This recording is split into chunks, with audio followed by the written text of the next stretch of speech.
what you can expect tonight. And my purpose of my work is, number one, remove the pain from people's lives.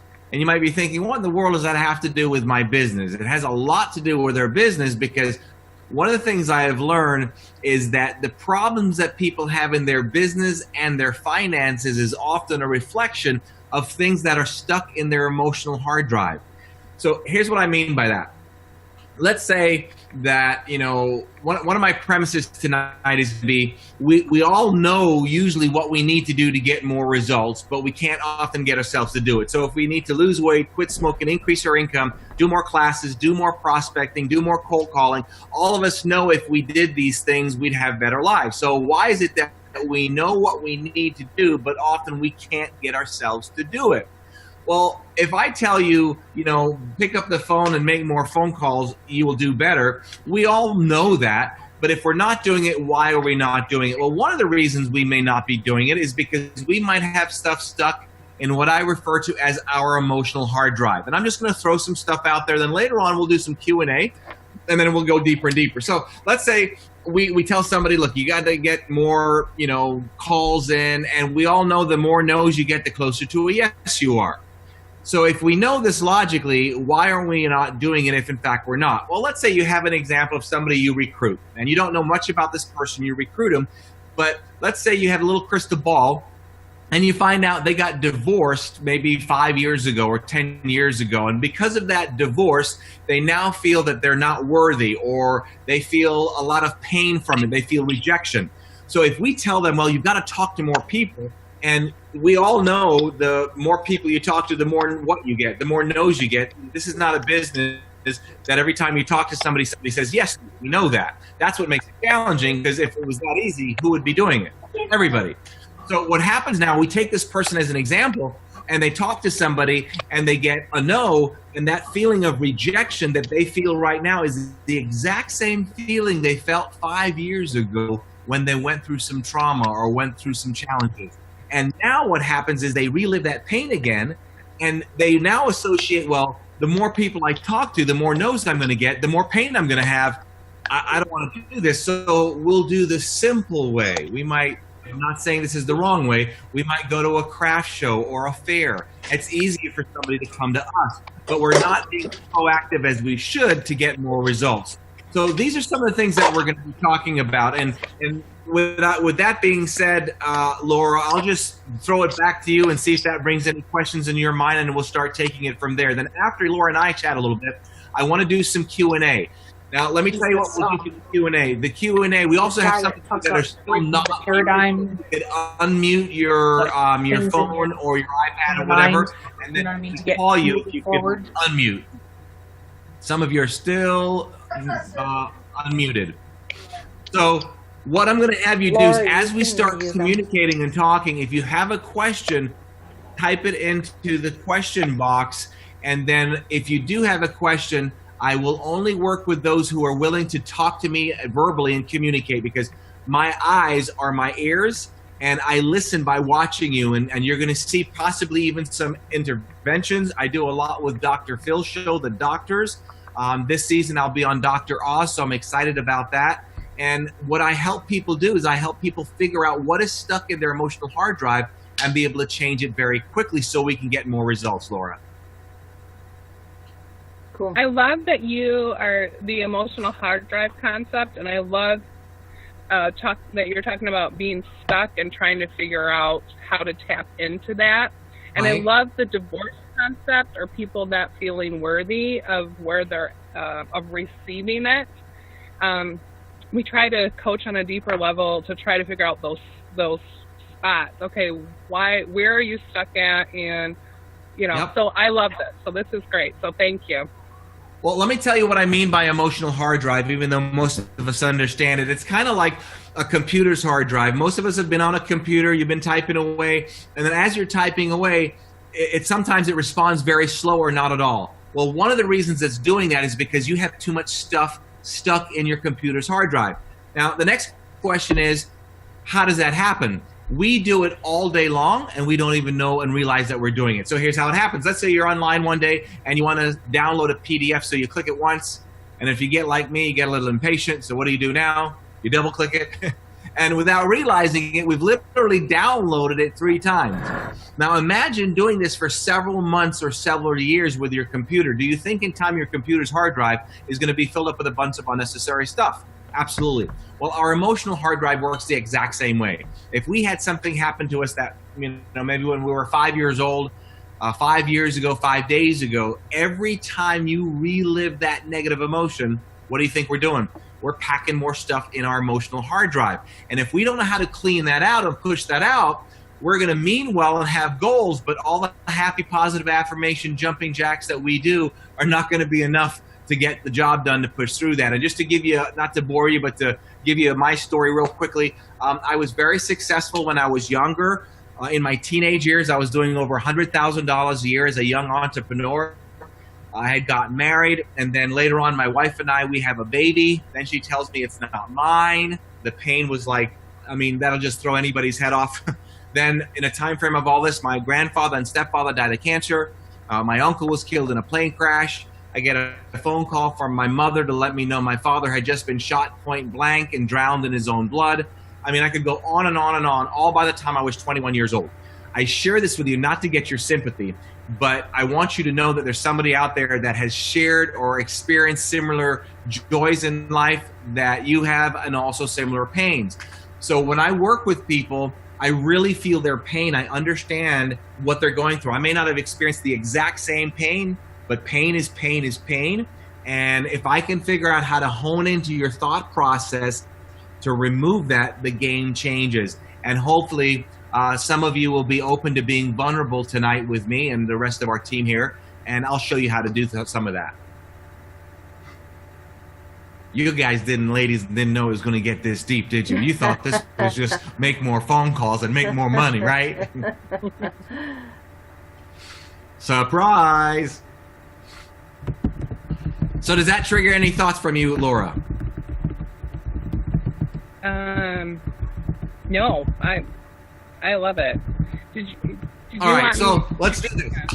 Let's do, Okay, let's do this. I have a philosophy on getting more results. All right, so everybody here obviously wants more results. So let's say that I brought you on, I'm not in Young Living, by the way, but let's assume I was, and I was running an organization and everything, and you were brand new. One of the first things that I would tell you to do to become very successful is figure out how you can make 60 to 80 phone calls a day.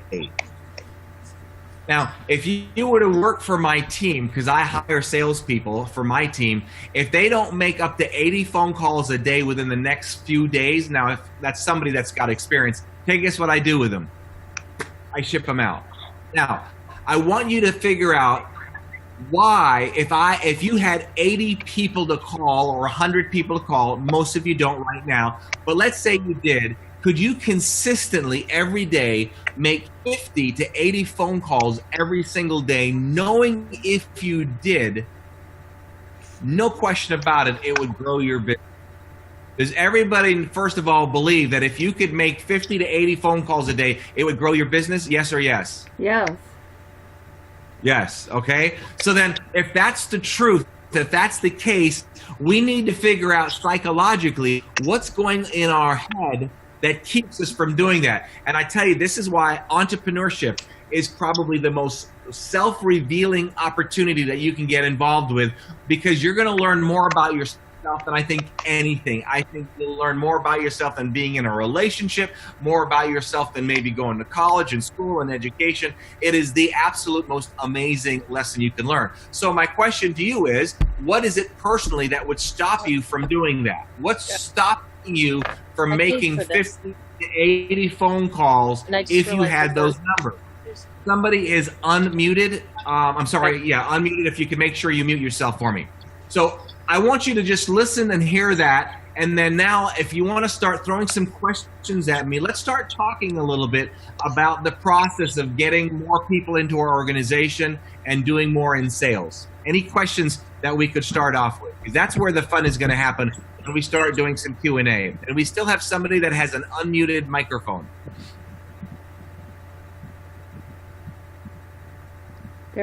Okay. Listed as Any iPhone. questions? I'm going to go to the chat. I'm going to go to the chat box. Jen, I think that's you. Are you the iPhone? Yeah, Okay, can you mute yourself, please? I'm working on it. Oh, thank you. If you're welcome. No worries. So, who's got a question? This is not going to be fun without questions.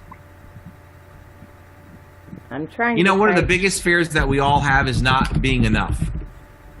And I think one of the things that keep people from moving ahead aggressively or proactively is that they won't get the results that they want, and there's a fear of not being enough. And that's also something that slows us down. I'm waiting for some of those questions. Going once, going twice. We're not okay. Good question. Cricket, I'm going to bring you on. Okay, if you want to unmute yourself, there is that okay? Yeah. Yeah. Okay. So her question is, how do I find 50 to 80 people a day to call? That is probably the smartest number one question you could start off with. If we know that having that many people would make an effective difference in our business, that's the first place we got to go. So I would say to you, first of all, let's everybody here set a goal. If you're full-time, if you're part-time, then maybe 20 to 30 phone calls a day. But if you're full-time, you should do more. So the first goal is, how do I get to the point where I can make 50 to 80 phone calls a day? So how do we do that? The number one, well, I wouldn't say the number one way, but the best way to do that is always ask for referrals. Always. If somebody says no to you, ask for referrals. I'm going to show you something real quickly.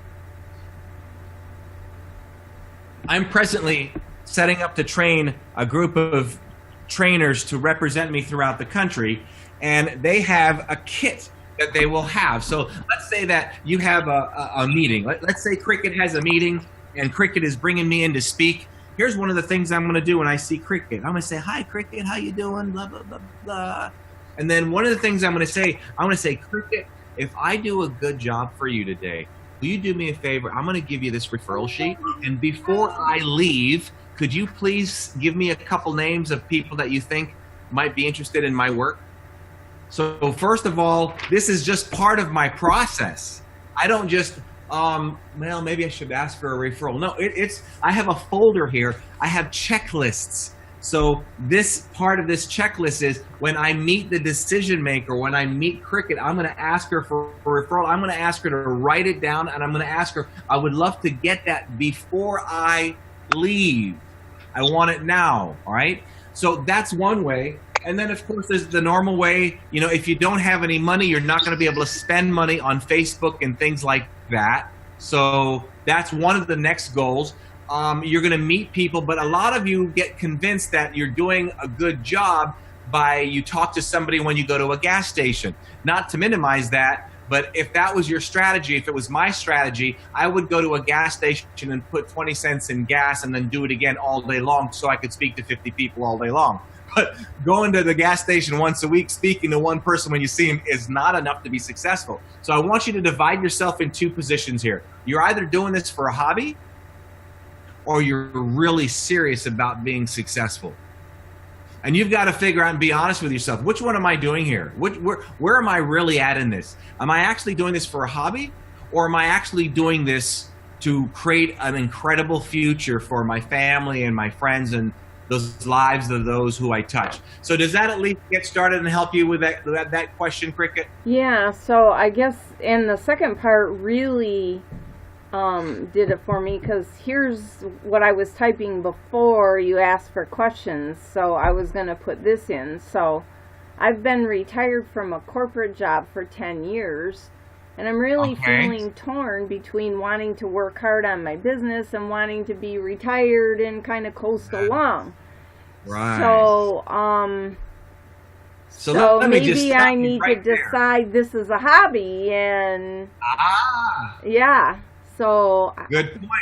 So listen closely, ladies. Listen closely. What does a confused mind do? Nothing. I can guarantee you, because I haven't been. Right? So what Cricket is saying here, but now she has an association. Now I don't know yet if we want to change it or not. I don't know her situation. We'll go a little deeper to find out. She's made an incredibly, and I applaud you for being so open and honest, because what's going to happen is if she wasn't this honest and we didn't really reveal this honesty and do something with it, she's going to be mentally tortured. Can you relate, Cricket? Yeah. Right? It's Yeah. like I'm pulled. I go to convention and oh my gosh, I should do this, but oh man, I want to retire. And it's just back and forth. Yeah. So you got to figure Totally. out what your real goals are, Cricket. So Okay. tell me about them. And before we get to that, everybody, I want you to understand when you bring people on, you really need to start to learn about people and what they really want. Often, what we want for them is not what they want for themselves. So we often will try to put a circle into a square. We'll try to push somebody that likes your products, but they're not as passionate about it as you are. In other words, if I said to you, I'll just talk to you on this. Cricket, what's your favorite color? Pick a color for me. Teal. Teal. So if I said teal to Cricket, oh no, Cricket, I need your favorite color really needs to be blue. I want your favorite color to be blue, okay? You're going to like blue and that's your favorite color now, okay? Right? Is that right? No. Is it your favorite color now? No. No. So I'm trying to push her to like blue when she's already told me she likes teal. And the problem is if you don't see this stuff, you're going to fight taking people that are not as passionate as about you, about your products and about what you're doing, and you're going to try to force them to like blue when they like teal. And you've got to learn to decode this, because if she likes teal and I like teal, it's going to work. Now, I may slowly try to convince her, but if she fights me as hard as she did, she's not going to go for the blue. She's going to stick with the teal. So that's something that you want to be thinking about. So if I were working with Cricket and I didn't know this, I might be forcing her, no, you're retired now. Now you got all the time in the world to make this grow. But her belief system and her values is saying, not sure if I want that yet. So Cricket, we need to come up with a solution so you don't have this torture mentally and this feeling of guilt. And then you know what I'm talking about. Yeah. Anybody can relate to some of that, right? You got families, you got kids you got to work with, and you got your husband, and if you're married, and it's a lot going on. So Cricket, let's talk about that. So what is it that you want out of your life right now? What are you looking for? What makes you happy?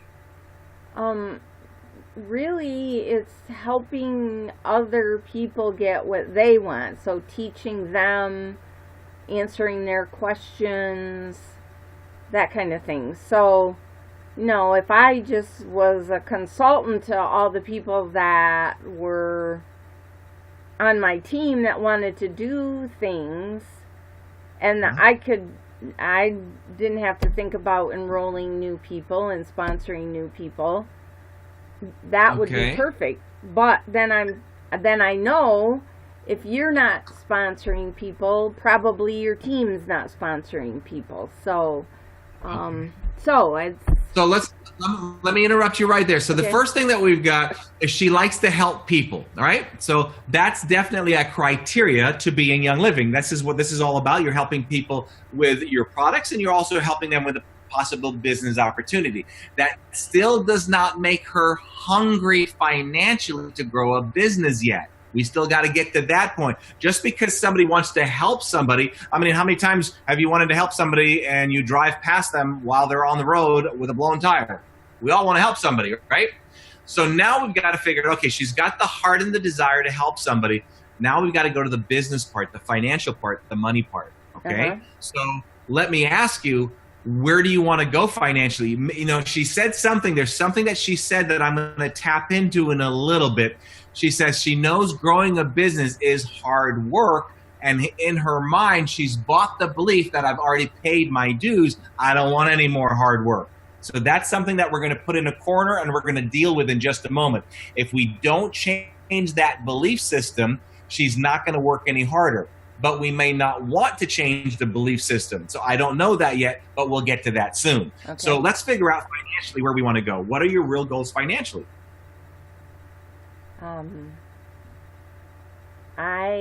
My financial life is very stable. I have a good pension. I have a good 401k that I'm drawing from. My husband has a good pension, so I'm not depending. The only thing I use my Young Living business for is to buy my products. Okay. So is she hungry, ladies? No. No, she's not hungry enough. Now, that's not a bad thing. We can't judge her for that. She's in a position where she doesn't have to be. Now, let's find out if we can make her hungry if she wants to be hungrier, and she may not. Now, keep in mind, this is something that you can't pass judgment on her, because isn't that what you're doing? You're selling the dream for people to live the life they want to. So she's painting a picture of a life that she wants to live, and we need to encourage that. Because if we don't encourage that, we're trying to get her to live the life that we want, because we want her to rank more, so we benefit too, which is nice, but we're really not making any headway with her because that's not part of what her goals and values are. So now let's go to the hungry part. Do you see the need to be hungrier financially, or have you made a decision that this is where I want to be? I can see need to be hungrier, to have more financial security. I mean, there's certainly more projects I can donate to, and things that I can do as far as traveling and that kind of thing with more income. Okay, so now I've got to find out, does she really want this bad enough? Now, before I get there, I want you ladies to please listen to me. Many of you are not taking yourself to the next level because you have a paycheck. Now, I'm guessing from Cricket, because she's been at something for a while, her husband has money, she's drawing pension, she's doing okay from that. Some of you may be not doing as well, or doing well or better, I don't know, but if you're not careful, you allow that to make you complacent. It's because, look, Cricket does not have to sign 20 people up this month to get a paycheck to have food in her refrigerator. Am I correct, Cricket? Right. Okay? And most of you are probably the same way. So then what happens is we all become complacent. You become complacent in your diet. You become complacent in your weight if you're not careful. You become complacent with how you treat your kids. You become complacent with how you treat your spouse. So we've got to figure out, and that's not necessarily a bad thing. So we've got to figure out, now, does she have enough hunger in her, and is it important enough for her to get to that level where she wants to work harder? So let's find out what her thought process is with regards to that. So Cricket, what's your thought process with regards to stepping your game up and making those 30 to 50 phone calls, knowing that you might associate that as like, wait a minute, I've already done my hard work and paid my dues, I got to do this again? So can you associate doing that extra level of work to having more income for church and charity, for more vacation, etc.? Realistically, be honest. No. No. So at this point, I would say to Cricket, continue doing what you're doing. I may talk to her a little bit more, but notice she didn't have much hesitation to that. So she, as she admitted, it looks like she probably wants to be a hobbyist. I would rather her stick with it as a hobby, do it slowly, and then things grow that way, than force her into doing something that she doesn't want to do, because sooner or later she's either going to dodge me or she's going to feel so torn she's just going to put it on the back burner for a little bit, or maybe a long bit. Does that make sense, Cricket? Yes, very much. Now, I don't know who's above you, beside you, sideline, upline, whatever, but here's the thing. A lot of times when somebody here, they hear me communicating like this, if her upline is here, and I don't know if he or she is or not, they don't want to hear that, but that's the truth of the matter. Why am I going to force her to like blue when she likes teal? I would rather say, let me support you how you would like me to. Everything is good. She's still going to be involved. There's no question about that. You obviously, love the organization, the people, and the products. So now I'm going to take my attention to go to somebody who needs more attention, who is hungrier than Cricket, and she doesn't need to be hungry right now. Maybe things will change later on, but right now I think you should be where you're at and enjoy the company, enjoy the products, and she's going to talk to people as she sees fit, and I think she's going to be way happier that way. Thank you. Does that make sense? Yes. I just hope my team understands that doesn't mean I don't want to work for them and support them.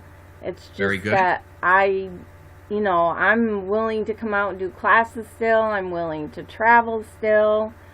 I just So what and she's not saying, on the piece of finding all my new people. right. So Yeah. what she's saying is because of how she loves to help people, everybody that's within her loop, she's there. She's there for you. She's there for everybody. She wants to help. That's what makes her feel fulfilled. Growing the business and going out there and doing the hustle, if you will, that's not what she's about right now. But she wants to help people. And if you bring somebody in and they need some help and support, boom, Cricket's your girl to go to. Yeah. Thank you. So what Jared. I'm doing now is I'm helping her fulfill, there's two things, okay? Two things that cause you to have the desire and motivation to succeed at anything, whether you realize it or not. Number one is your value, the level of importance you place on something. That's value. Number two is your belief. That's it. Anything outside of value and belief is an excuse, period, end of story. So what I just did here with this interview with Cricket, I figured out where her value and belief was. Now, if she didn't believe in herself and didn't believe in her products, I would go down a different path. But obviously, it's not that she has a belief problem in the products or herself. That's not even the issue. The issue is she doesn't have high enough value to be more successful financially because she doesn't want to put in the work. She's already done her work for whatever she did in the past, and that's not where her value is. Her value more so is helping people that she's already engaging with. Boom, end of story. So those are the two things that I'm going to be honing in as I work with some of the rest of you later on today. But that's exactly what I did with Cricket. I looked for those two things, value and belief, figured out where they were. Do I need to change it? If I need to change it, then let's say Cricket came to me, she didn't have the past that she had with, having the pension and so forth. I would then find out, usually what happens is they're very, very hungry, but they don't have enough belief in themselves. You have to have those two. Those two have to be very high in order to take massive action toward your goals. Your value and belief has to be very high. For example, how many of you here have been to convention? Right? When you leave convention, how high is your value and belief? You can't even see how high it is. It's so friggin' high, right? It's in the universe. I mean, it's way out there. You are unstoppable. You're in the bathroom before the event is over with trying to figure out who you're going to call and get to sign up, right? So the value and belief is so high. But what happens when you start leaving? And then you get a no, and you get another no, and you get why don't you get a real job? So what happens to the value and belief now? It starts to go down. And if you don't learn how to control, and for lack of a better word, manipulate your own value and belief system, then external stimuli is going to do it for you. All right? Cool. So I got a couple more questions coming up here. Let me take a peek at them. What do we have here? Give me just a minute or two to go into these questions here. How do you remove from rejection from the emotion hard drive? I like this one. Okay. I hope I'm pronouncing the name correctly. Is it Ashika? Ashaki? Asaki. Asaki. Let me find Asaki. Asaki, there you are. How are you? I'm fine. How are you? I'm doing well, dear. Thank you for asking. So, Asaki, share your question with everybody in case they can't see it. It's a great question. This one is going to be a good one. Okay. I was asking, how do you remove the fear of rejection from your emotional hard drive? I'm mentally ready to leave my job, but not financially ready to leave. The fear of, that fear that I have of rejection lingers. How do I kill it?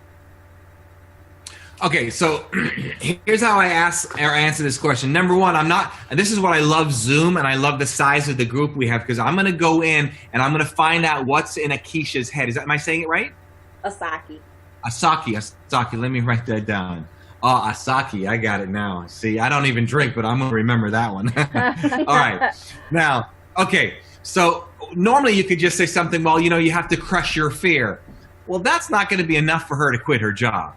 So let's find out what her definition of rejection is. So Asaki, what's your definition of rejection?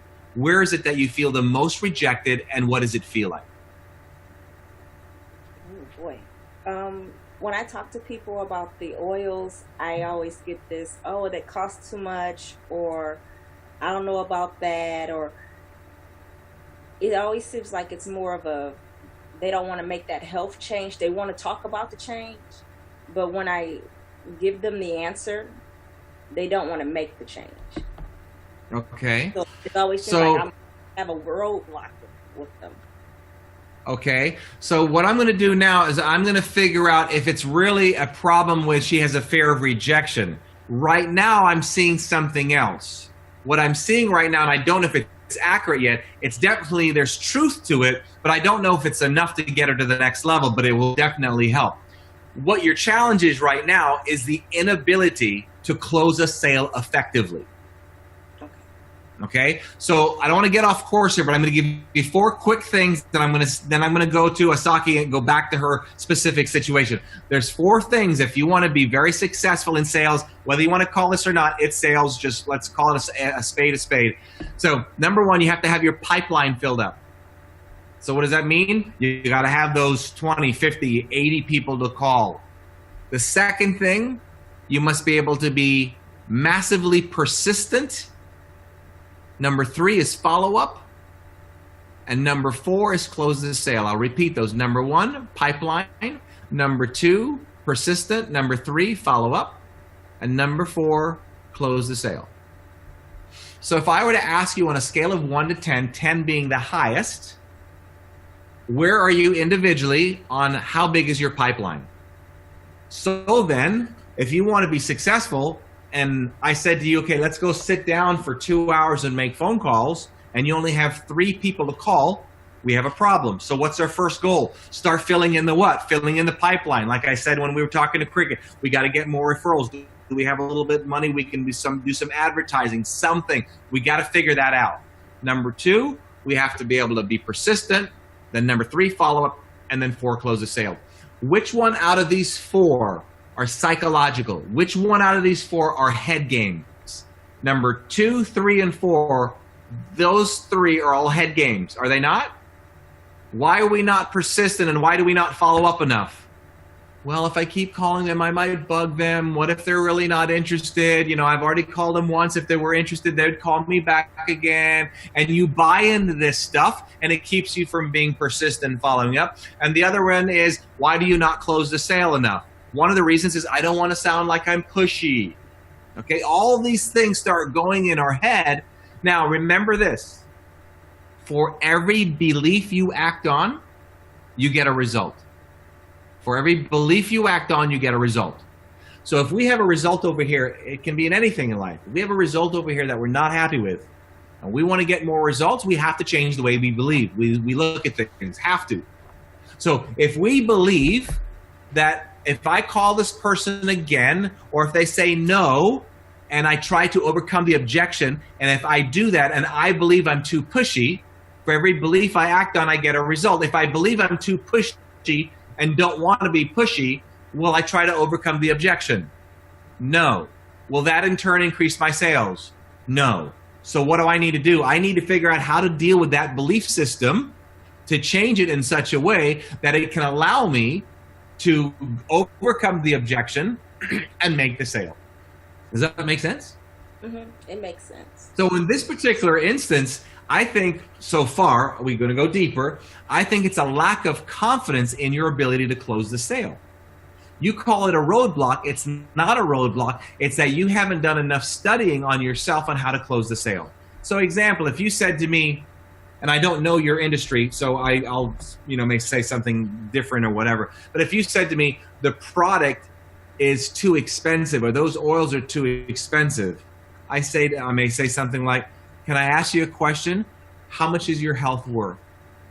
Something like that. Now I'm asking a question. Now, if you feel that's being too pushy, you've got to figure out, because that I don't think that was too pushy. Anybody thought that was too pushy, right? That's not too pushy. But if you did, and you have a problem with that, don't go to the thought process, well, don't say that. No, figure out why. What's going on internally that's preventing me from saying that?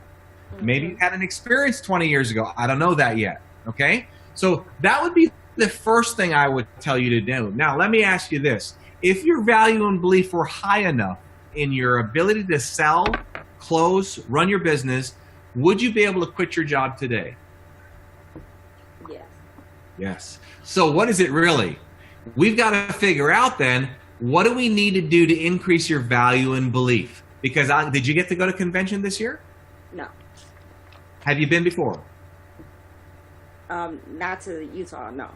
Okay, so if you ever go to convention, you'd probably call and put your 2 weeks in notice right after that. And I mean, it's mind blowing. Okay, I went to your convention, not the last one, the previous one. It was like pretty awesome stuff.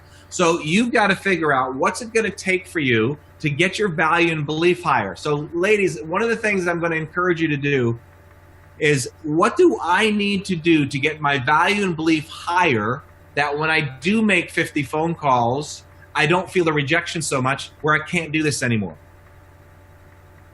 How do I get my value and belief high enough that I get up early in the morning?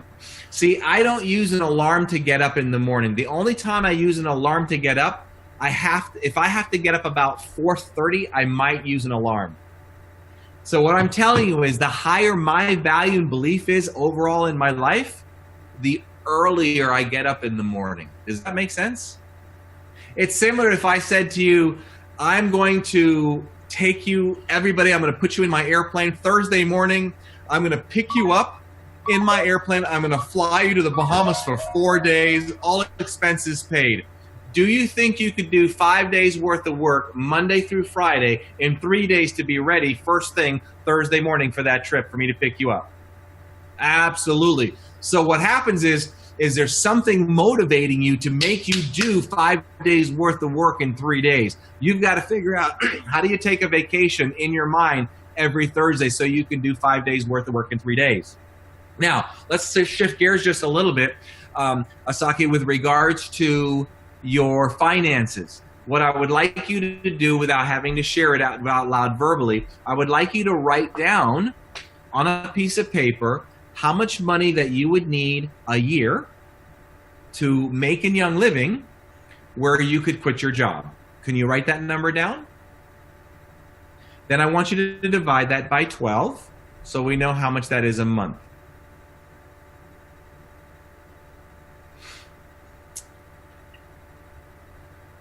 Now again, because I'm not Young Living 100% savvy, what I would say to you is, if you do classes, now this is where you want to learn how to close the sale, okay?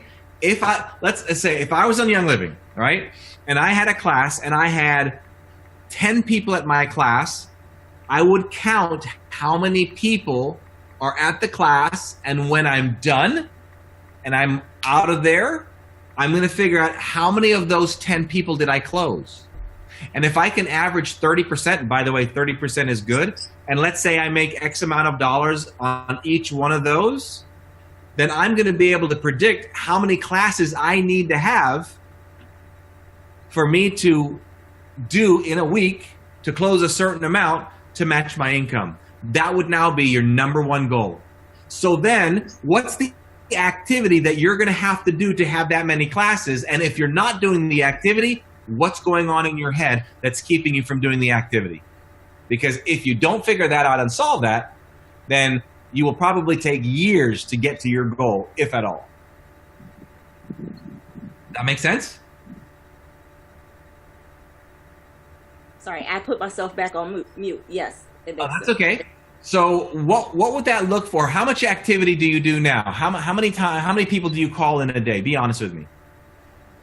Sometimes I talk about it with friends, because I have some friends that are just customers and not a member. Mm-hmm. And I'll talk to them about it, trying to get them to do the membership. Right. And I try to do that once a day, but I don't talk to a lot of people because most of my day is work, my regular job. Yep. So what we're going to have to do now is you're going to have to get a second job. And your second job is Young Living. So here's what that means. Let's say that you hired me, all of you, each one of you individually, hired me for 3 hours every night to make phone calls. And you paid me hourly to make phone calls. Would you expect me to make phone calls? Yes. If I didn't make phone calls, what would you do to me? Fire you. You would fire me. Yeah. Okay? So I'm trying to figure out if you guys should fire yourselves or you should keep yourselves. Okay. You follow me? Yes. So Asaki, if you're serious about this, it's a second job. Let me give you an example. There was a time in my life that I had gone through some major stuff, and I actually went on the road and did presentations, and I lived in hotels for 3 years and 3 months. I hope to God to never, ever do that again in my entire life. The most challenging thing I've ever had to do in business ever. What I did, though, was I would do presentations from about 8 o'clock to 5 o'clock, either do presentations or do cold calling, knocking on doors. And I would also have a team that would call on my behalf. That was one job. I have another job before that. I would wake up at about 4:30 in the morning, and I would go to about 7 o'clock. And I have my team is worldwide. They're all over the world in different time zones. And the reason being is right now, when I finish this meeting today, I have somebody available for me at 11 o'clock at night if I want to work 2 or 3 more hours, okay? So from 4 o'clock in the morning, 4:30 in the morning or so till about 7 o'clock, I would have somebody on my team, and then we would do web stuff and shoot videos and edit videos. Then when I would come back at the end of the day at 6 o'clock, I would go from 7 to 10 o'clock to go over the stuff that I did at 5 o'clock in the morning. And I did this for 3 years, 3 jobs, 1 job within 3. That's crazy. So if you ever, for those of you who are full-time and you want to get off of your job and you want to do this, you've got to understand this is your second job and you need to treat it like a job. I treat myself like I have the freedom. I'm fortunate. I have an airplane or 2. I can fly where I want.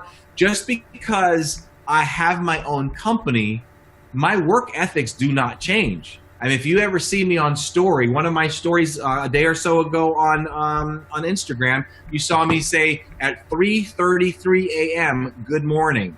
My work ethic is nuts. I will wear you out. So just because I run my own business, that doesn't give me the right to, oh, I'll pop in when I want. That's not what it's about. It's about the freedom to pop in when I want if I choose to. But if I really want to make a difference in the world and have more success, I have to have the work ethic that's going to get me there.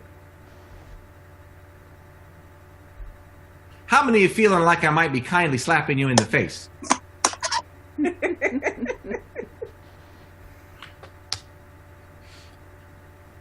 All right. So Asaki, does that help you? Any more questions you want to go with, or are you good there? No, I'm good there. Thank you. You good there? All right. Thanks for sharing. And notice as one person asks a question, the next person is ready and it gets easier and easier. All right. Keep throwing some more questions at me. And as you're doing that, I will keep looking at some questions. Oh, I like this one. Mitch Bridget. Where is Bridget at? Bridget. There's Bridget. Hey, Miss Bridget, are you willing to pop in and say hello and chit chat? Yes. The seat's warm and ready for you. So, share your question. And real quickly, Laura, what I think it might be okay if you're okay with it after I finish working with each person, if you want to just chime in a little bit just to make sure, I'm on target with, your principles and policies and blah, blah, blah. So I'm not your compliant person, so I may get off a course later on something else and you can shut me up. Oh, I'm loving this. You're saying a bunch of stuff that I want to say. It's awesome. Okay. You always all right. want to say the hard things, so I appreciate you. Well, I'm going to throw something about this, okay? So here's the challenge that Young Living has as an organization, okay? The challenge is a majority of you are women. So you're going to bring a feminine side to this.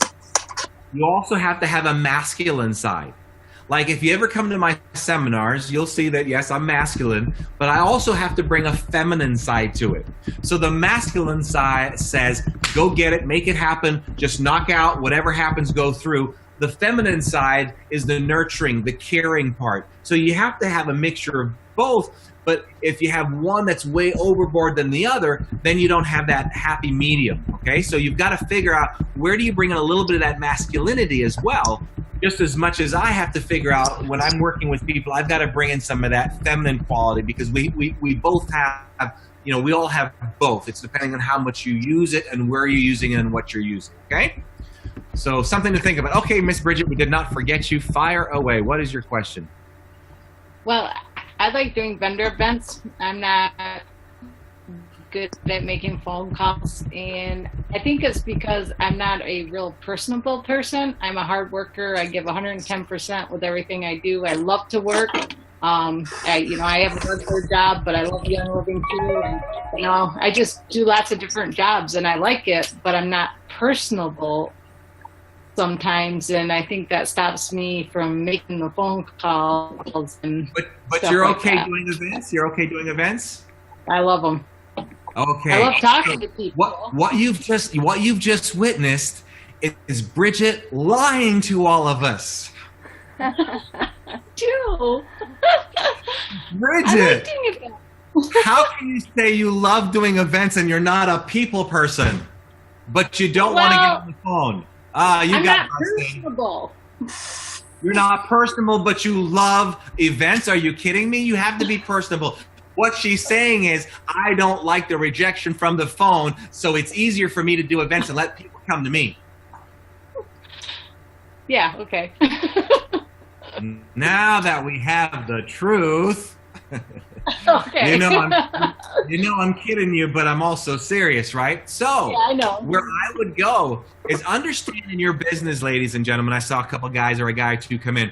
Understand your business. You want to look at it like a spoke in a wheel, okay? You got a wheel, and I don't just do phone calls. I don't just have my people just do phone calls. There's email, there's text, there's events, there's advertising. You've got to make sure that your wheel has more than one spoke. If you have a wheel with one or two spokes, it's prone to what? Wobble. Collapse. Okay? And also, as humans, we like to take the course of least what, Bridget? Resistance. Least resistance. So which one is easier? Doing the events and setting up a booth and having people walk by, or getting on the phone and saying, okay, I'm going to make 40 phone calls today, and about 38 of them are going to be rejection or not even show up and pick up the phone? Which one would get you results faster? Getting on that phone or waiting for the next event? Getting on the phone. So now the next question for you, Bridget, what about my thinking or my belief system or my stories keep me from getting on that phone? This is why I tell you, being an entrepreneur is so amazing, because if you do these things as well, you're going to discover more about you. But here's the thing is, when people say, well, the events are easier, I just don't like the phone call. She made an excuse that she's been buying for however long she's in the business, that I'm just not a personable person. That's her way of telling herself, I really don't like doing this because it's hard. But what I want you to do, Bridget, I want you to figure out, what's my belief system that says that this is hard? Where's the rejection coming in from? What can I do to push through that and make me a stronger person, a stronger leader, so I can do this? Because remember, your team is going to follow what you do. So if you say to them, well, I'm not very personable, I really like doing events, and they're going to say, oh, I do too, so I'm not going to make phone calls either. And now you've got a bunch of people that are open to doing events, but they're not willing to make phone calls when they're not doing events. So you're going to attract that. So what I'm going to do is I'm going to attract the person who's willing to get on the phone all day long. Because if you're willing to get on the phone all day long, you're willing to do events. Events are a no-brainer if you're willing to get on the phone. Yeah? Yep. All right. Does that help? Yes. So it's not, I don't want you to ever say I'm not a personable person, because since the moment you and I got on here, all I've seen is a smile that I don't know how your face is not hurting right now. You've been smiling from the moment we started, from even before you got busted, right? So what I want you to do now is take yourself to another level.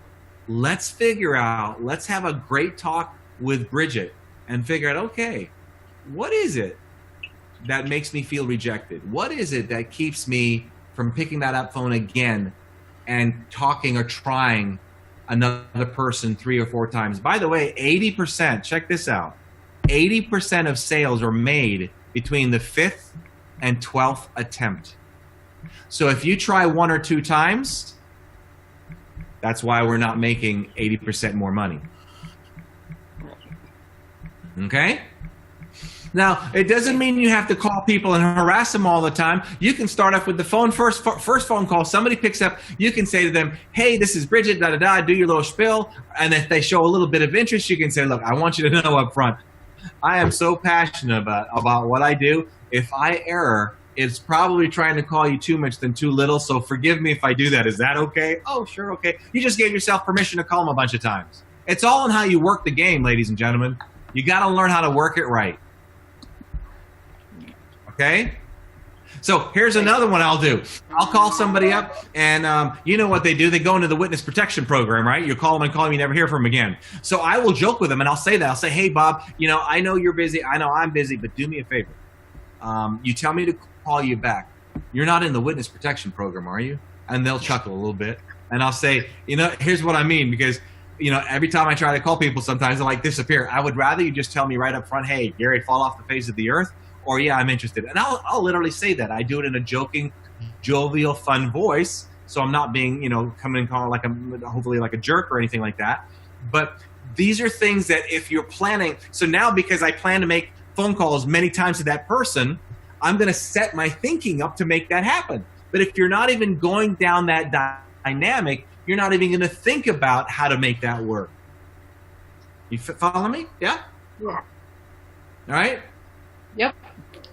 So make sure you hit me on Facebook and let me know when you've ranked the next time and how fast you got there. Okay. All right. Any more questions for you, Bridget? Is that good? Yep, that's good. All righty. Yeah, that should be enough to get you thinking, right? All right. Yeah. Laura, you want to chime in on that, or what you got going over there? Thank you very much, Bridget, for sharing. Okay, good job. Thank you, Gary. I loved that you said 80% of sales is made between the 5th and the 12th attempt of reaching out. I'm definitely going to start using that. So thank you for that. That was great. Oh, no doubt. I have a book, You Can't Fillet a Nibble. It's the catch that counts. I might even have it here. Yeah, here we do. This little book right here talks about how to massively change your value and belief systems that's so high. And I also teach you how to put yourself through mental boot camp so you can do this. And I'll tell you, I walk my talk, and if you look at my left ear, it's closer to my head than my right ear. And it's not a birth defect. It's from years ago when we had regular phones. I kid you not. I used to make so many phone calls that it pushed my ear closer to my head. So now when I make calls, I try to use this ear. And I kid you not. I'm not kidding you. It's actually the truth. Actually the truth. Okay. What else we got, Laura? We keep going here.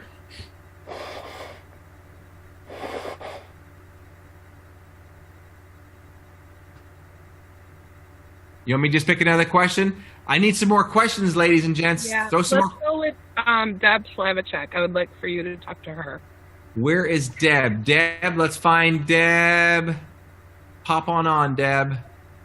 Deb. Oh, there is Deb. Okay, Miss Deb, are you game to sit on the hot seat with us? She's moving to that unmute button. There you go.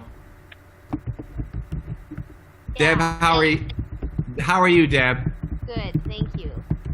And how long have you been in Young Living? 3 years. Wow. And where are you residing at now?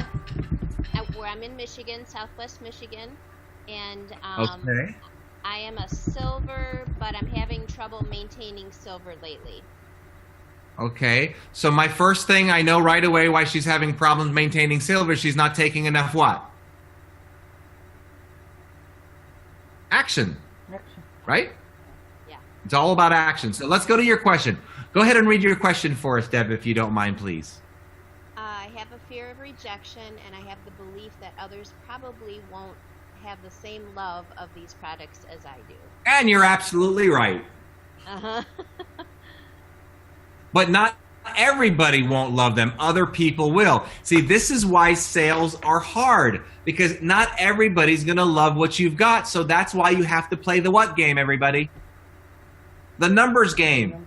This is a numbers game.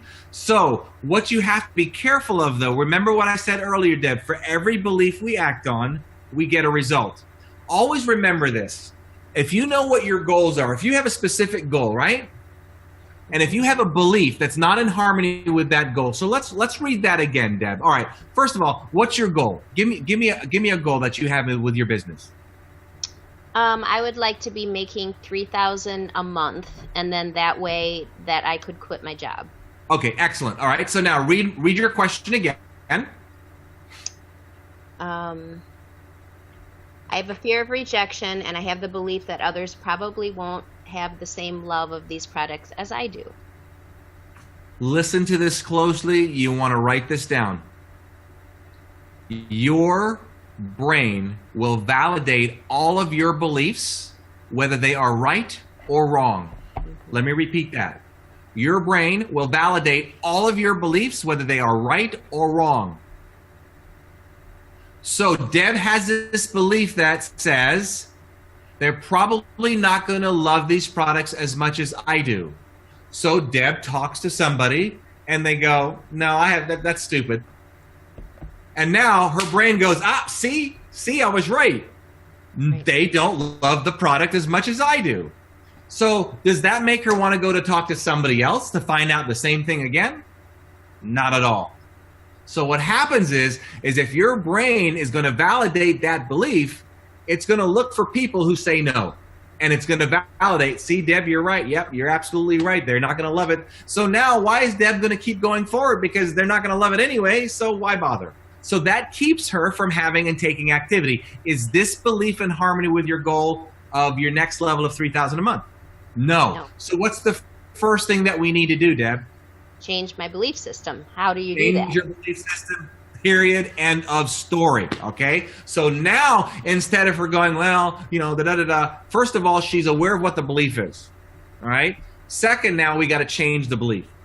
So I don't know how to answer that right away yet because I got to find out a little bit more about Deb, all right? So let me ask you this. What would somebody in your business that you respect, that is very successful, what belief would they change that to?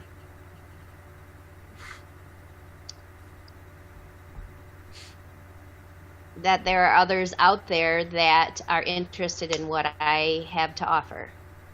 Now, isn't that amazing? It's exactly opposite of what Deb just said. Right. So now your new belief is what, Deb?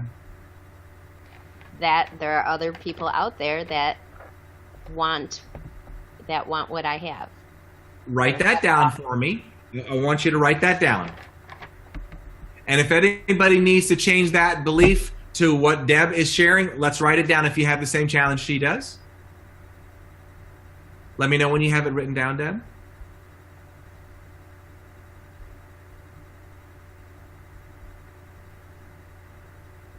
Okay.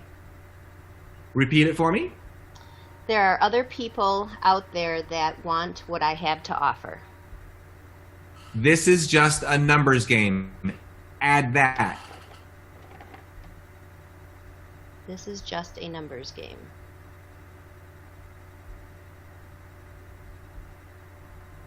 Okay. Okay. Richard Branson. You've heard of him?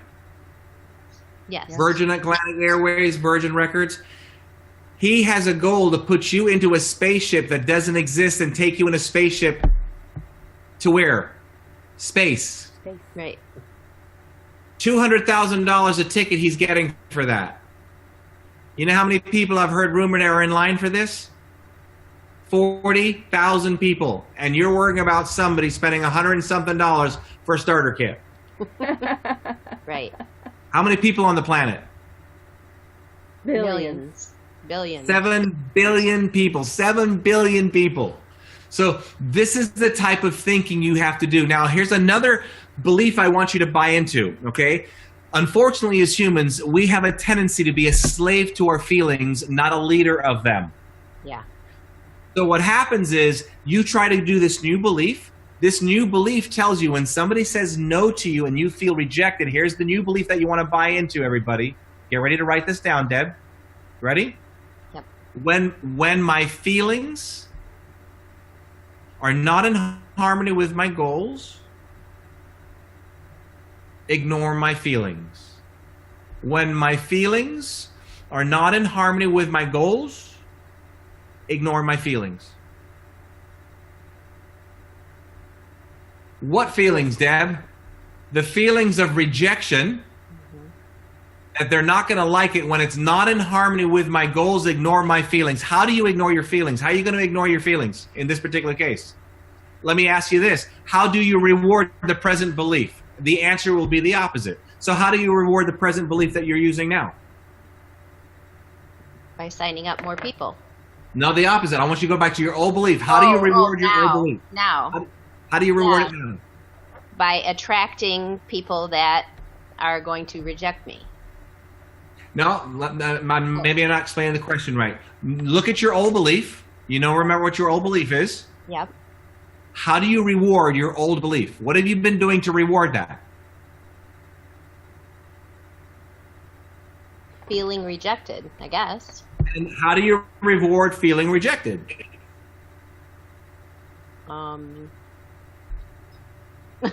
My husband says ice cream. Now we've got another deep issue. We're going to hold that one, put that in a little box. We're going to go to the ice cream issue soon. I don't know. I probably don't feel bad. I do the same thing too. I'm kidding you. I'm not kidding. When I have a super bad day, I do ice cream when I'm really having a really bad day. bad ice cream. But anyway, so do you keep making phone calls? No, I probably isolate myself. Absolutely. So now, what does this belief now say? When my feelings, what feelings? Feelings of isolation, feelings of rejection. When my feelings, my negative feelings are not in harmony with my goals, what's my goal? The next step is $3,000 a month. Ignore my feelings. So how would you ignore these feelings? No more ice cream for that moment. And do you make more phone calls or less? More. But what if you don't feel like it? What do? You ignore your feelings. You said it right. Read the statement for me. When my feelings... Yeah. Oops, I just lost it. When my feelings are not in harmony with my goals, ignore my feelings. Excellent. Now, the other thing that you need to do, you need to make sure your goals are so in front of you so you know what they are. Let me show you what I do. This right here is my journal of goals. Virtually every single day, I write down my goals every single morning. So what do? I write down about 30 goals. The next day, I rewrite the exact same goals, and I continue to do that nearly every single day. I will wake up tomorrow morning with a purpose. And if I get rejected and my world falls apart, when my feelings are not in harmony with my goals, I know what my goals are every single day. I am so friggin' focused, it's ridiculous. But I do, and I set things in place to make sure I'm incredibly focused so I don't allow external stimuli to control me. Now, the other problem that we have when we feel rejected and all these things, we're forgetting why we're doing this. This is why I do this. Okay. Look, you know how easy it is. We say we want all these things. We want to attain this goal and attain that goal. The moment we feel rejected, we don't even know what our friggin' goals are. Right. Remember, when your stress is high, your value and belief is low. And if you don't have a way to counteract it, and your why isn't strong enough, that rejection is going to cause your why and your value and belief to descend. So you got to counteract everything you possibly can think of to change that. And that's why I came up with that statement, when my feelings are not in harmony with my goals, ignore my feelings. So one of the things I want you all to do is I want you to be consciously aware of how much of your day is spent leading your feelings or being a slave to them. That is why I tell you it's so important to learn to master this phone.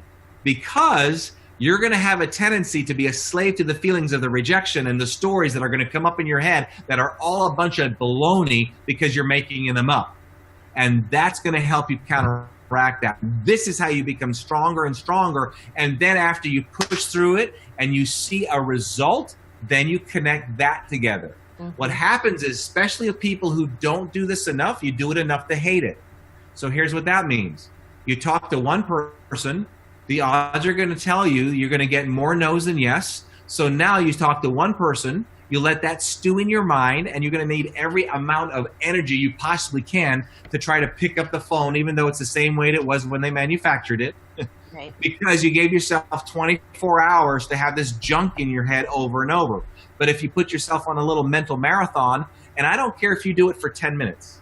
If you're not used to doing this, put yourself through mental boot camp. Do a Zoom call with 3 of your buddies and say, okay, each one of us are going to take 10 minutes at a time, and we're going to make as many phone calls as we can in 10 minutes. And whether we get a yes or a no, we're going to make another phone call immediately. Everybody have at least enough phone calls for a 10-minute run. Are you ready? I'm going to go first. Here we go. Be honest. Oh my gosh, I feel like if I call them again, they're gonna no. Ignore my feelings. Go again, and this is how I played the game. I remember when I started getting into the personal growth field. I was in the jewelry business before, and I had a little office in the back. And in the back would be my little office where I'm working on getting out of the jewelry business, which was very difficult because I did very, very well with it. And then in my office, and I'm not exaggerating, I would be in tears. I would be in tears to pick up that phone. And I would say to myself, Gary, pick up the phone. And then I would say out loud, I don't want to. Then I would say, then you don't want it bad enough. And then I would say, yeah, I do. Then I'd come back and say, prove it. There's only one way I can prove it. What would I do? Make the call. When? Right now. Right now. And I created this pattern. Don't want to do it, too bad call. Don't want to do it, too bad call. Don't want to do it, too bad call. Don't want to do it, too bad call. Ah, I got a result. Hey, it's getting a little better now. It's getting a little better now. Because see, here's the thing. If you knew that you made a phone call and every single phone call you made, somebody gave you a $100 bill, how many of you here would have a problem making phone calls? Right. You follow me? So Right.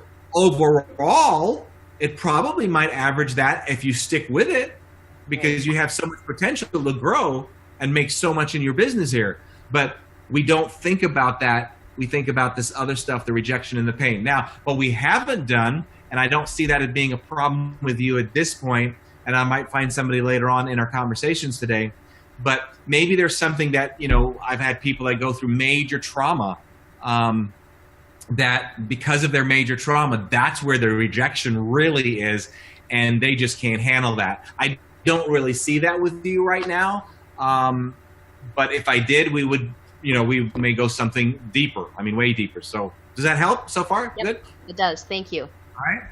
Yeah. So ice cream is only when you do good. I'm not really that big of an ice cream. Come on now, ice cream. I know. It's the best. I do dairy-free ice cream. It's so good. All right, Deb, thanks for sharing. Awesome job. Thanks. Bunches. Hey, let's go to Kristen Forbes now. Kristen Forbes, where is Miss I see Kristen there. Okay, let's pull Kristen up. I see a Kelly that just popped in. Hey, Kelly, I don't know if I saw you earlier. Jamie, let me find Kristen. Kristen Forbes, there's Kristen. Miss Kristen, unmute yourself if you don't mind. Hi.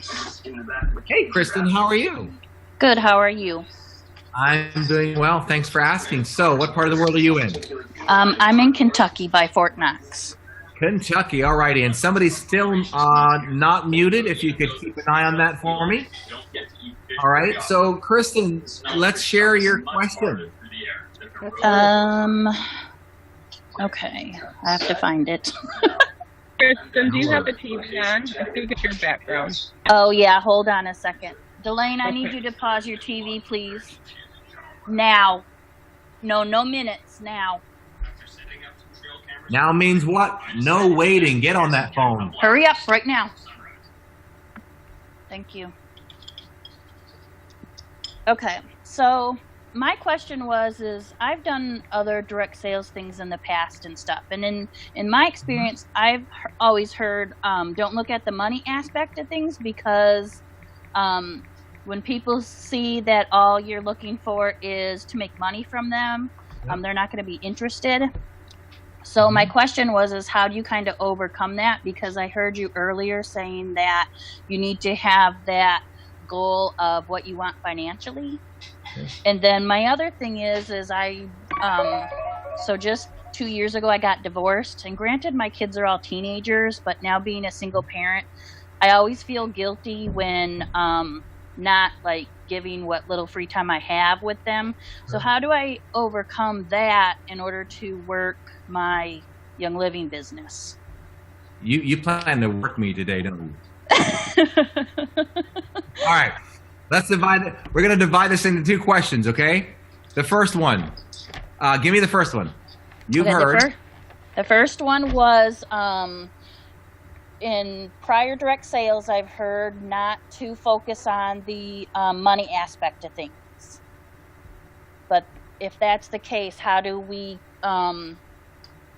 focus on what we need financially from our business if we're not looking at the money aspect at some point? Good point. Really good point. So let's balance this, okay? What is the purpose of a business? To earn money. The purpose of a business is to earn money. More so, it's to profit. My billionaire mentor said to me, if you don't make a profit at the end of the day, you are a nothing business. Now, if that becomes the driving factor and that becomes higher than you caring for the people will see that. Okay. Okay? Mm-hmm. So, at the same point, if you don't balance this correctly, then you won't be money driven. See, I'll be honest with you. I'm people driven and I'm business and success driven. Okay. Mm-hmm. But if you get to know me, you will see that I'm a very, very, very caring person, but I also have mouths to feed. I have a team, I have goals, I have charities and things that I like to give and do things for. So what they're getting at is you want to make sure that this is not your number one thrust. But do I go over my numbers every day with my team? I have numbers. I have to. I have bills to pay. I have teams to take care of. I have teams that have babies to feed and so forth. Does that help? Okay. Yes. Yep. So don't go so overboard about the money thing where you don't think about the money and then you keep yourself complacent. This is what it means to be hungry. So, I mean, you could be hungry to make $1 million and you're going to give away the $1 million to a church. What's wrong with that? Right. You follow me? Yep. Okay. Okay. All right. So your other question was, the feeling guilty part. Now, I know you're the only one on that way, right? Okay. Yeah, not. So let's talk about balance a little bit, okay? Mm-hmm. Balance is not necessarily a balance of time, more so as it is a balance of your values. So many people think a balance of time or balance is of time, thinking, well, I got to spend X amount of hours with my business, so then I have to spend X amount of hours with my kids and then my husband or my wife. Don't look at it that way. Look at balance as a balance of values. Let me explain what that means. Let's say that you have a husband and wife. She's in the business. He piddles with it a little bit. He feels a little neglected, maybe. Now, here's what I do with my girlfriend, okay? We have a very long-distance relationship, okay?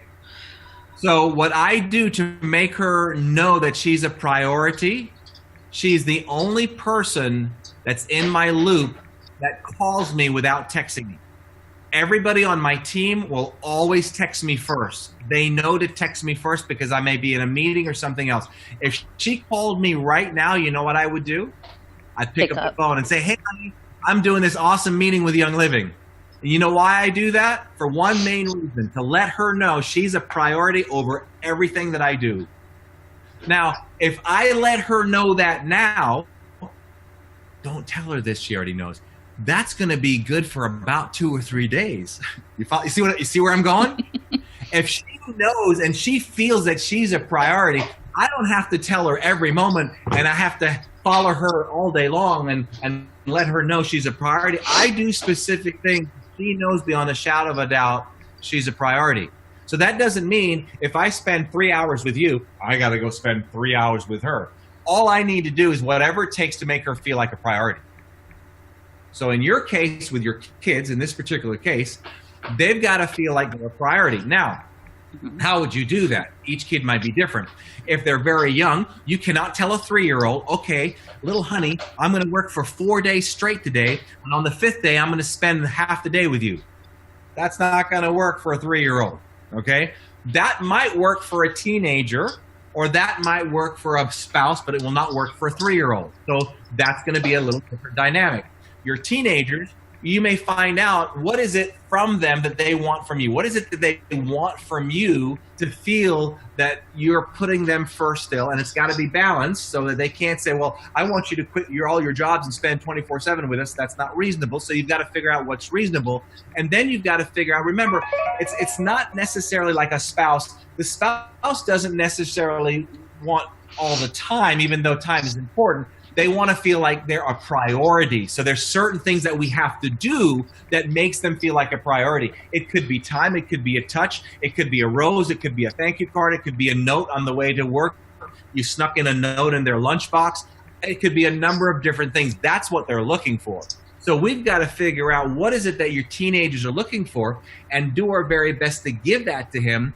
But many times you can give it to them in a very unconventional means that's just as effective. Gotcha. And that is very powerful, ladies and gentlemen. Very, very powerful, because if you understand that balance is a balance of values, not of time, it changes the game. So that means, are you a mother only certain times of the week? Nope, 24/7. All right. Are you an entrepreneur only a certain time of the week? I shouldn't be. I should be 24/7. That's the point. So what you have to learn to do, depending on where you're at in this business, you have to learn to make your entrepreneurship a lifestyle just as much as being a mom is a lifestyle. So that might mean, let's say later on, and again, it depends where you're at, one of the goals that you might have is you want to travel to conventions and you want to travel the world. Well, then you're going to figure out, okay, how do I take my business to another level where I can hire a babysitter for my 3-year-old or a nanny to travel with us, so we can have the kids with us and the nanny, and we can still travel. So this is how I think all the time. So I'm always thinking, like, one of my goals is I've got my girlfriend, she's going to learn to fly the jet with me. Well, to do that, who's going to take care of the kids in the back? Well, now we've got to get a nanny. So we got to have the nanny take care of the kids in the back because we're flying the jet. And if they're bothering us, we're going to kill everybody, and we don't want to be doing that.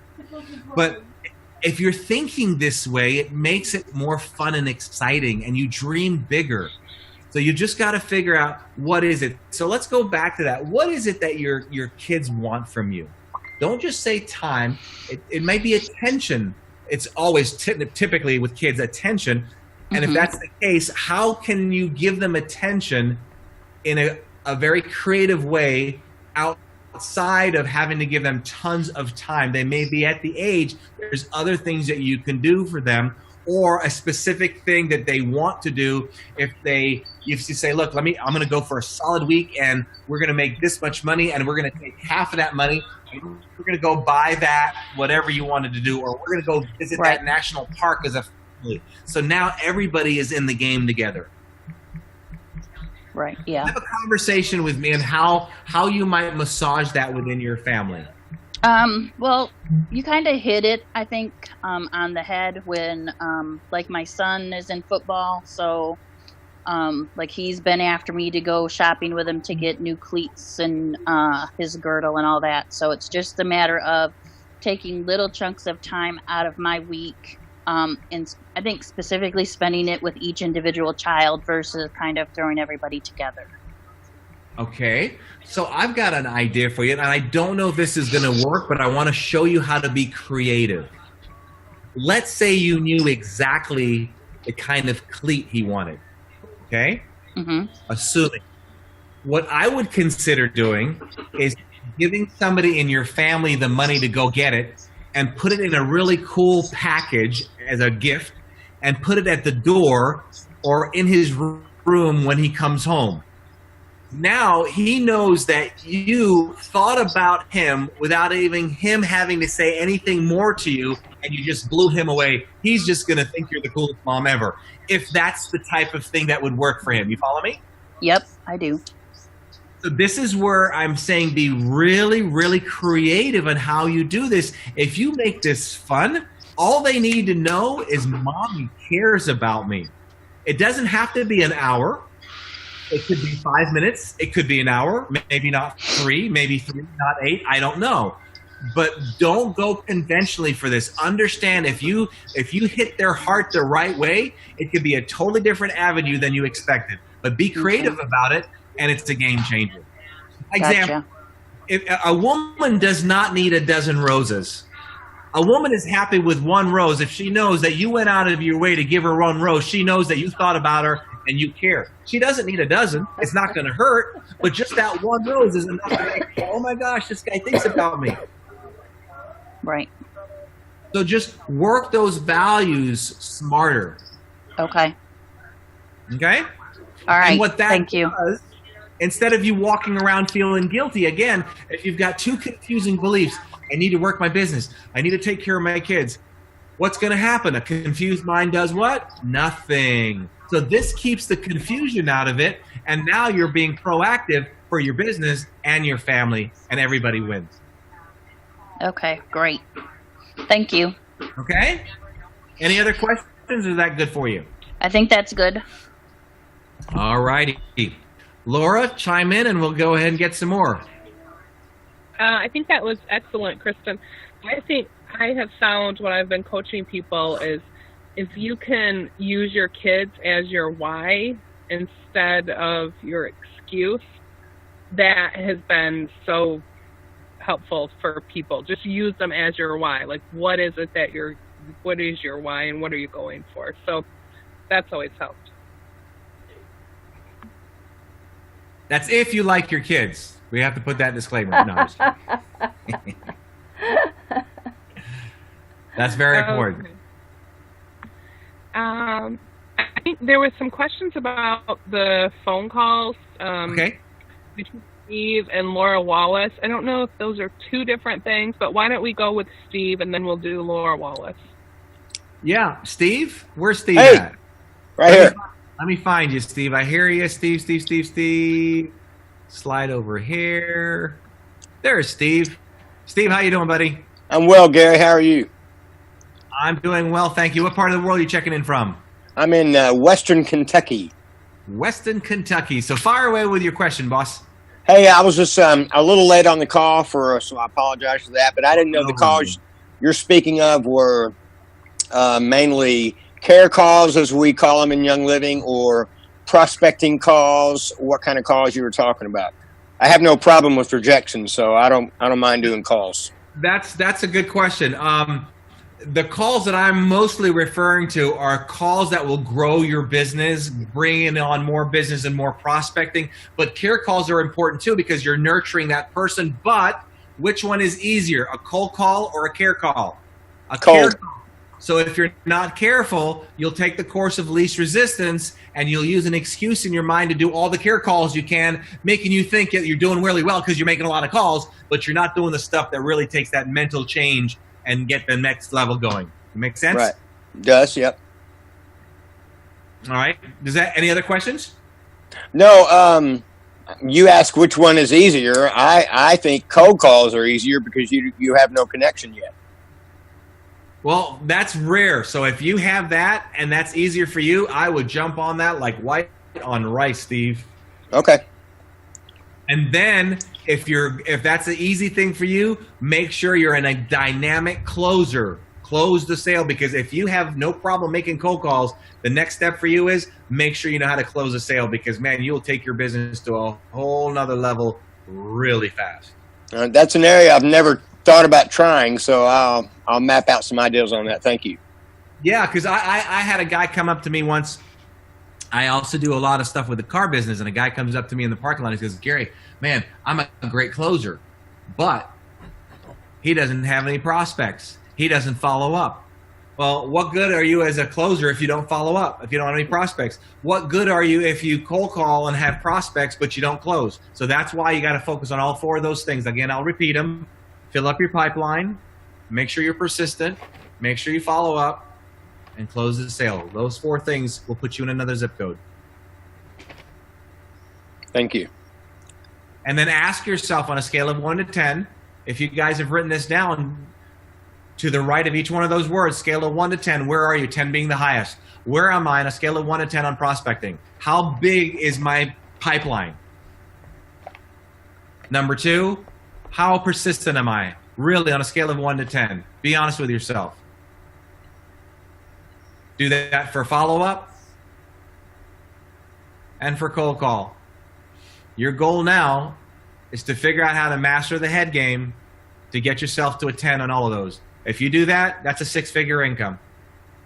No question about it. So now if we know that to be true, if you believe that, the next thing is, if you're fighting any of those, don't toss it away. Figure out how to switch this and play this mental game where you can take those numbers up to a 10. Then you win. Then you win the game. Yeah, it's funny that you said that because I was just in my mind went straight to how am I going to explain myself when I'm doing a call with someone I know and I'm worried that they're going to be mad at me because I called them and because I care about the company that I represent.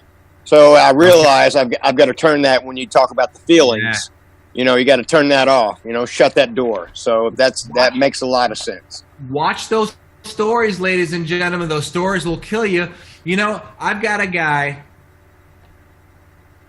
I had one guy here, and I'll tell you, it's nuts. And I'm not saying that you have to do it this way. If I've texted him once, I've texted him 20, 30 times. I'm not kidding you. Do you know I have some people, now I do a lot of business to business, so it's a little different. You can be a little bit more proactive. Business to consumer, you got to kind of soften it up a little bit and so forth. But I'll have people, I've had people tell me, I just wanted to see how many times you'd call me. And they're playing me. They're playing me. I've had people say, I dropped my phone in the toilet. I'm glad you called me back, because if you hadn't called me back, I wouldn't have had your number. So if you pretend everybody's phone fell in the toilet, I've used that before. Why do you keep calling? I've joked with people, you got to be ready for this, though. If you're not calling every day and have this on top of your lips and off top of your tongue, you won't do it. I've had people say, didn't you just call me? You did it. I didn't know if your phone fell in the toilet or what happened. I have somebody, I've have people hang up on me. I'll call them right back. My team is trained. The moment somebody hangs up on you, you call them right back. And you say, I didn't know if you hung up on me or we got disconnected. I chuckle, because I don't want to offend them. And sometimes they'll apologize. Or somebody will just say no. I'll call them up 3 days later and say, look, I know I spoke to you a couple of days ago and you said no. I know sometimes you have so many things on your plate. That's the quickest thing to say. So I was just checking back. I get away with saying, I want to see if you're in a better mood. But be careful how you say that. But hey, here's the thing. If I'm going to error, right, I want to error by making too many phone calls and too many texts than too little. Because which one's going to bring more success to you? More. Right? Right. So that means I've learned to have a pretty thick skin. Water off a duck's back. That doesn't happen overnight. But my goals are so big, I don't have time for a thin skin. I got too many people to help. Too many goals to attain.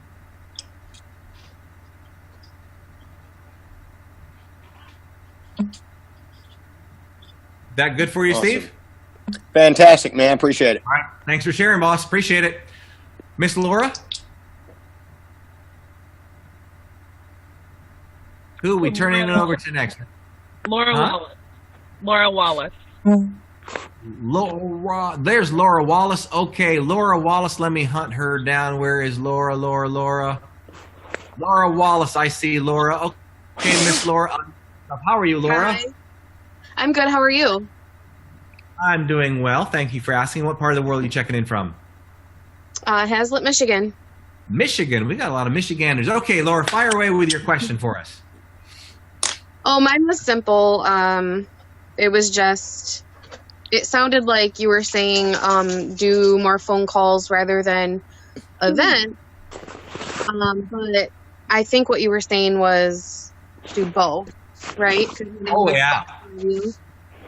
Yeah, because an event, doing events is a spoke in the wheel, and doing phone calls is a spoke in the wheel. Now, if you have events every single day and you're going to talk to people and you're doing every single day, then yeah, that might work out. But what are you going to do with the phone numbers that you get from people? They have to be followed up on, right?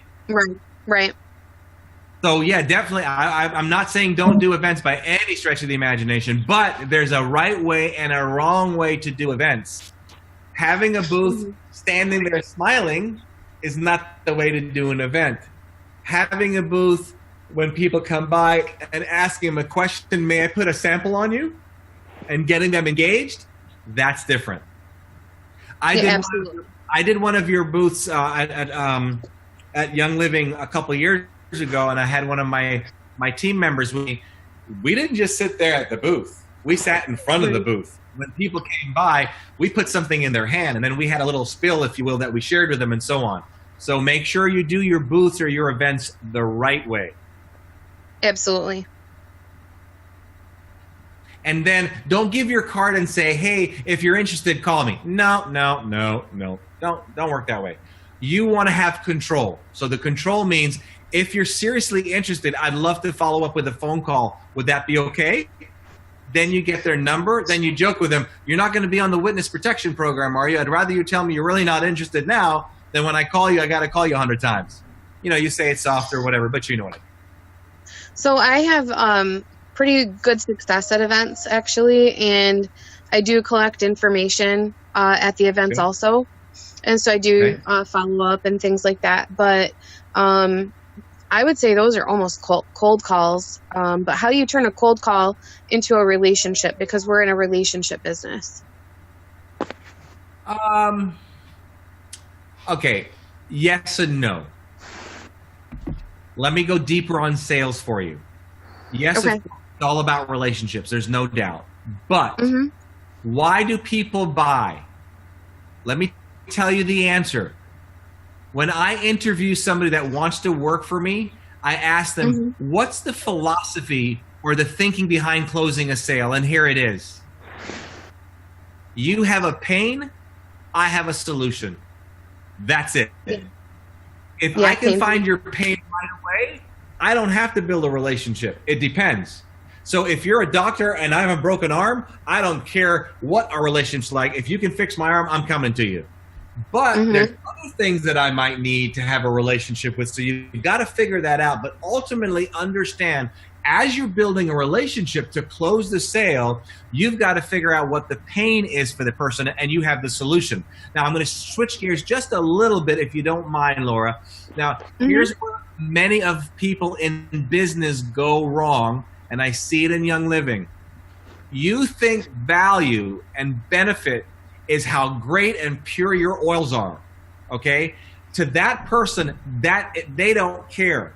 Okay, that's like if I had a bottle of water, which I don't have, and I said, you know, I actually saw this on TV. I kid you not, it was on Home Shopping Network.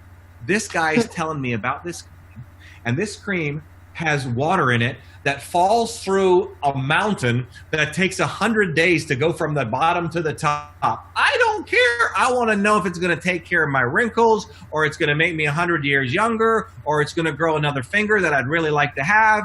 That's what I'm looking for. So for you to figure out the pain of a person, the one way you do it is through intelligence. You have to get intelligence. How do you get intelligence? By asking questions.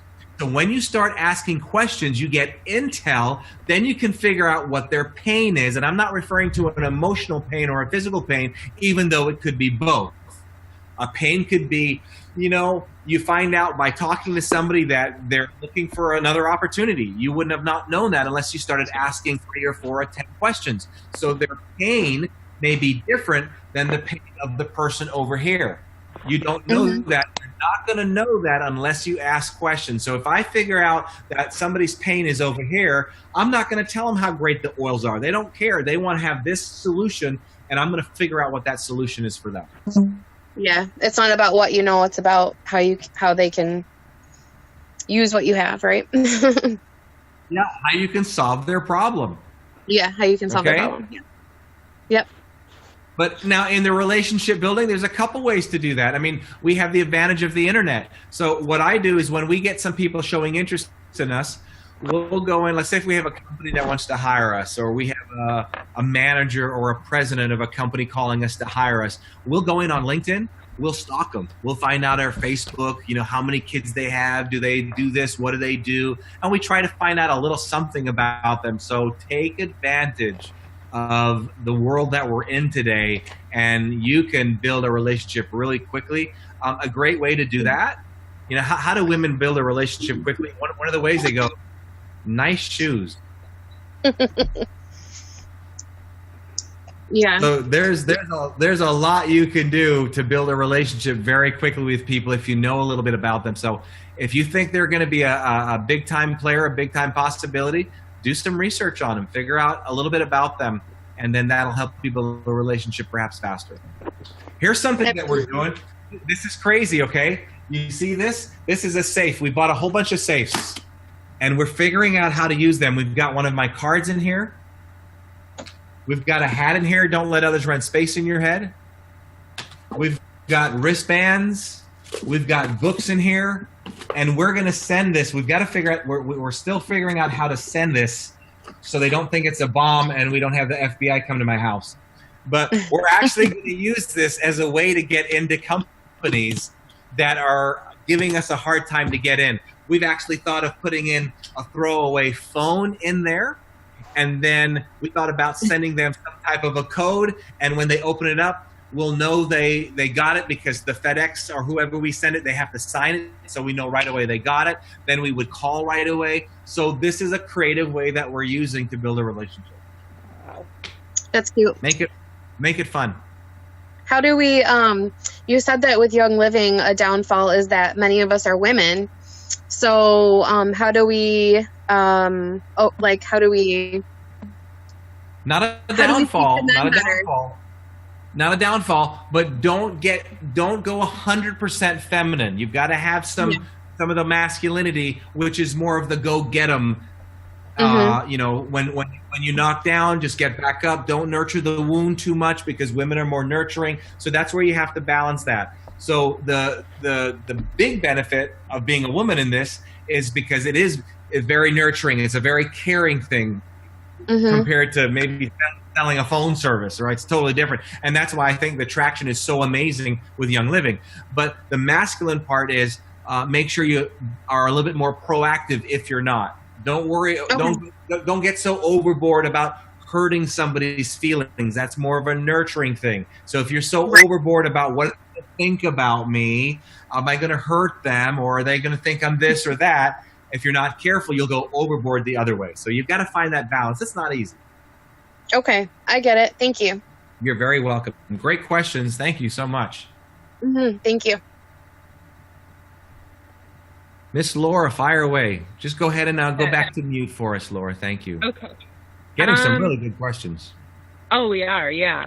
So I'm wondering, we had talked about a couple hours for the people who had paid the $10, and then the $25 they get more one-on-one time.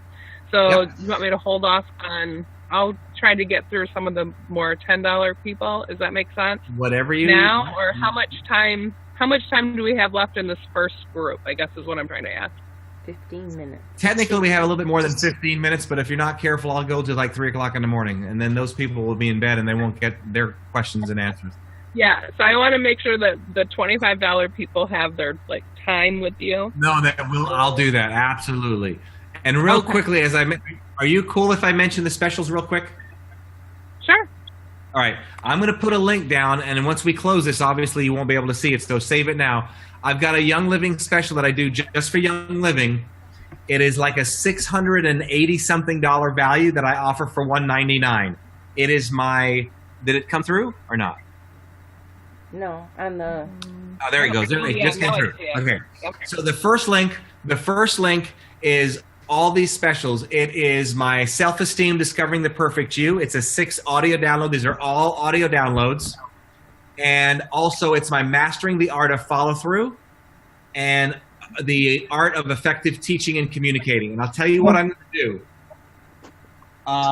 This book is not included in that, but here's what I'll do. Anybody who gets that program tonight, I will send you the audio download of this book absolutely free. So if you get that program tonight, I will see it, and I will have my team get you an additional email with a password to get this book absolutely free in audio download, okay? And that's like a $40 value for audio download. But that is a legitimate savings. If you went on my website and invested in each one of those individually, it would be nearly like $400, and it retails for $7, and I'm offering it to the Young Living Group for $197. And then the other link there is if you're interested in considering having me coach with you. I don't do a lot of it. I probably have about 7 clients. So as I drop one off, I take on a couple more here and there. And if you really want something cool, if you don't mind me sharing this, Laura, I have a program. I have 2 programs where you spend time with me. One, and we've done this for a lot of your Royal Crown Diamonds, you meet me in South Florida. I pick you up in my airplane, and we go to a private island in the Berry Islands for 5 days. We live in the same place pretty much, and you have 5 days to pick my brain. And then we have another one where you meet me in Central Florida. I put you in my jet, and we go down to Sandals Resorts in the Bahamas for 1 day. And you have 1 day to pick my brain and a beautiful, beautiful ambient of Sandals Resort. So that's kind of cool stuff. Anyway, that's all. Okay, great. So we have what, approximately, can you give me how much time we would have with this group so I know how many people? Well, the 2 hours will be up, probably another question or two. Yeah, another question or two. All right, so Kelly, how about we hear from you? Where's Kelly? Kelly or Renee, whichever one. Which one? I'm looking for there's Kelly. I see her. Kelly, how about you start, and then we'll go with Renee. There's Kelly. Hey, Kelly.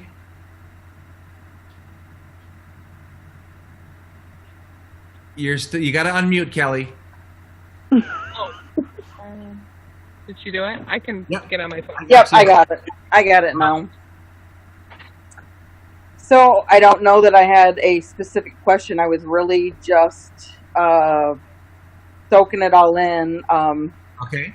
I am hearing everything you're saying, and I understand what I need to do now is to take more action. And I had some setbacks about 3 years ago. I've been in Young Living for 6 years, and it really with some people in my team, and I feel like I'm starting to turn that around because of the work I've done on myself, because of the work I've done with the rejection and stuff like that. So I feel like the steps I'm taking now are starting to move that in that direction, and you're just reaffirming that, you know, like you said, don't listen to your emotions. So yeah, they can play a crazy game on you. Yeah, it has. It's been a 3-year crazy game. Yeah. I'm ready for the crazy emotional game to be done.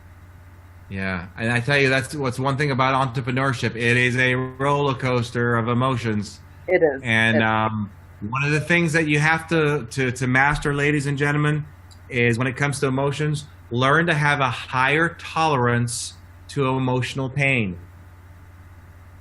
Because if you have a low tolerance to emotional pain, when people on your team fall away, or they don't do right, or you get a lot of rejection, or your check wasn't the way it should be, what do? We're going to retreat if we're not careful.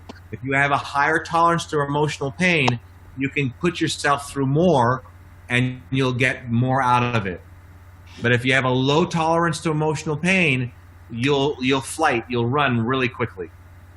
I feel like I was really listening to Cricket, and I'm like, what is it that I really want? What, I'm not even sure, like, how far I really want to go with this. And of course I want to be Royal Crown Diamond and all of that, but I don't know that the drive must not be quite there yet, because I'm a hairstylist, so I still work 3 days a week. And then Mondays, I feel like I meet with a mentor on Mondays. It ends up taking up quite a bit of my day. Then Fridays, I feel like I'm, so of course, they're probably excuses. Yes. So then I'm trying to figure out how hungry I really am. What is it that I really want? And I don't know that I completely answered that for myself yet. Let me share with everybody how to stay hungry. Now, you made a good point.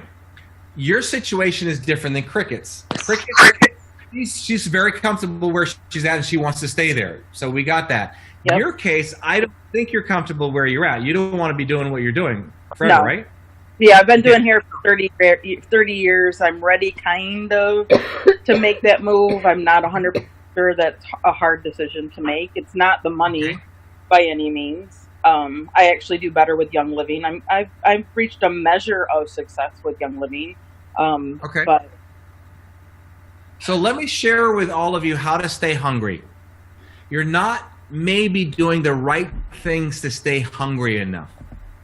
So what you've got to do is I want you to think for a moment like a drug addict would think.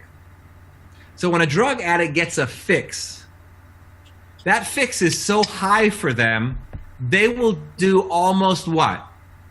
Anything for another what? Another fix. Another fix. Yep. The problem that we have, and you might have, is you're not giving yourself a fix. One of the reasons I'm in aviation is I'm incredibly passionate about it, and I get excited about it, and if I want to have more, what do I have to do? I gotta work. So what you're doing, if you're not careful, is we'll be here financially, and we want to go here, and the goal and the gap is so huge, we're not doing anything to excite ourselves between here and here, and we get so discouraged seeing where we're at now and where we're at here. Does that make sense? Yeah. Yeah, So- it seems like such a big gap. It's a huge gap. There's nothing you're doing. So bear with me for my pilot examples because I'm addicted to it. So let's say you wanted to be a pilot, but you couldn't afford it. How could you get started with little or no money? You could go to an airport and have somebody take a picture of you in front of the airplane, and you have a picture now. You could go to Walgreens and for $25 blow it up in your house, and you got a really awesome picture in your house. Then if you don't have $150, you're going to work now for $150 to get a free demo discovery flight. So now you're going to go in an airplane, and you're going to get all like, oh my gosh, this is so cool. Well, I just got a fix. Well, how do I get that fix again? Well, there's no other way unless I get more money. How am I going to get more money? So figure out what your fix is. I have a program titled How to Live the Lifestyle of a Millionaire Now. Here's how you could apply this. Let's say that you have a home and you do all the cleaning, okay? If you just took $50 and saved $50, let's say it was hard for you to even save $50, but you saved $50 for 2 months, and you paid somebody $50 to come and clean your house, and you go, oh my gosh, this is so amazing. You're going to like it so much that you're going to want to do it when? Again. Yeah, So right. now but you see, if you're thinking, well, I can't wait till I'm rich where I can have somebody clean my house every day, we're not thinking right. So look for little things. I had one guy, he wanted to take his business to another level. You could do this all the time. Let's say you wanted to. That's why, by the way, I do this program with the jet. Keep in mind, a luxury sampled once creates a necessity. So all we're trying to do is get you to taste it and see and feel what it's like. So if you don't have somebody come in, a dry cleaner, there's dry cleaners out there that will drive to your house. They'll pick up, if you just give them 4 pieces of clothes every 2 weeks just to feel what it's like to pay somebody $10 little to dry clean a shirt or 2 or 3 just to get the feeling of what it's like. It's amazing. It's amazing. I have a billionaire mentor. Talk about crazy lifestyle, okay? I've learned so much from him how to think bigger.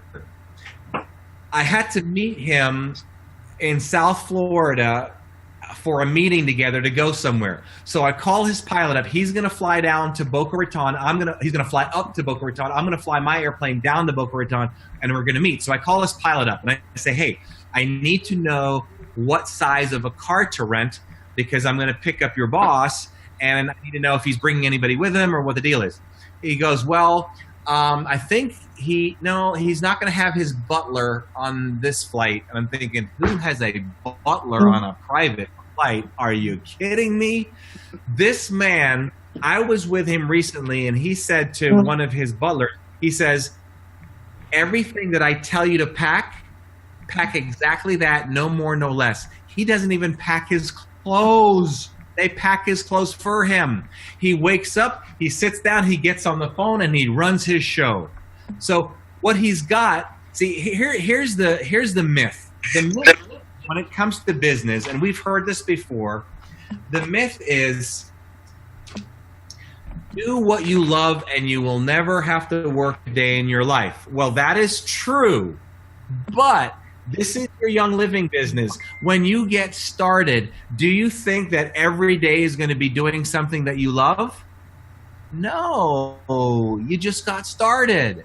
So what you have to do is, maybe it's going to be like this. It might be, this is the part of the stuff right here that you love.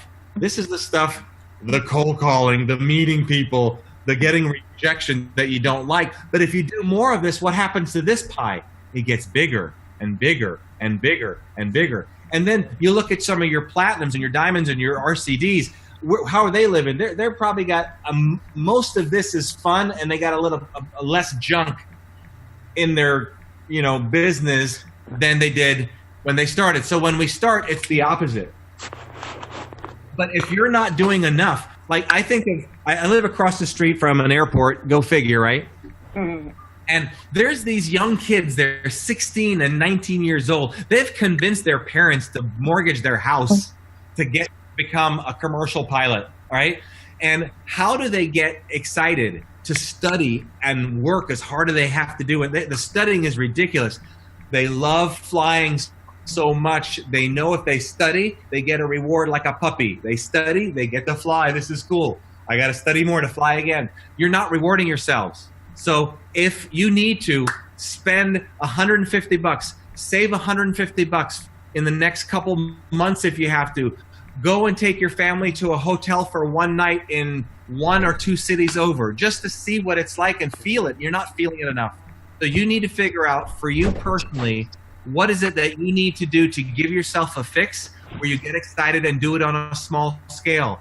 Let's say you've got 7 of your girls to pitch in $20 each or $50 each to go rent a limousine. 7 of you are in a limousine, you go out to dinner, you do it once every other month, you're living like queens. That's amazing. But people think that way. How much fun would that be? Now, what happens when you're in the limousine driving around for a couple hours, going to a restaurant, and your friends and your neighbors are seeing a limousine come to your house? You're thinking, I want to do this more.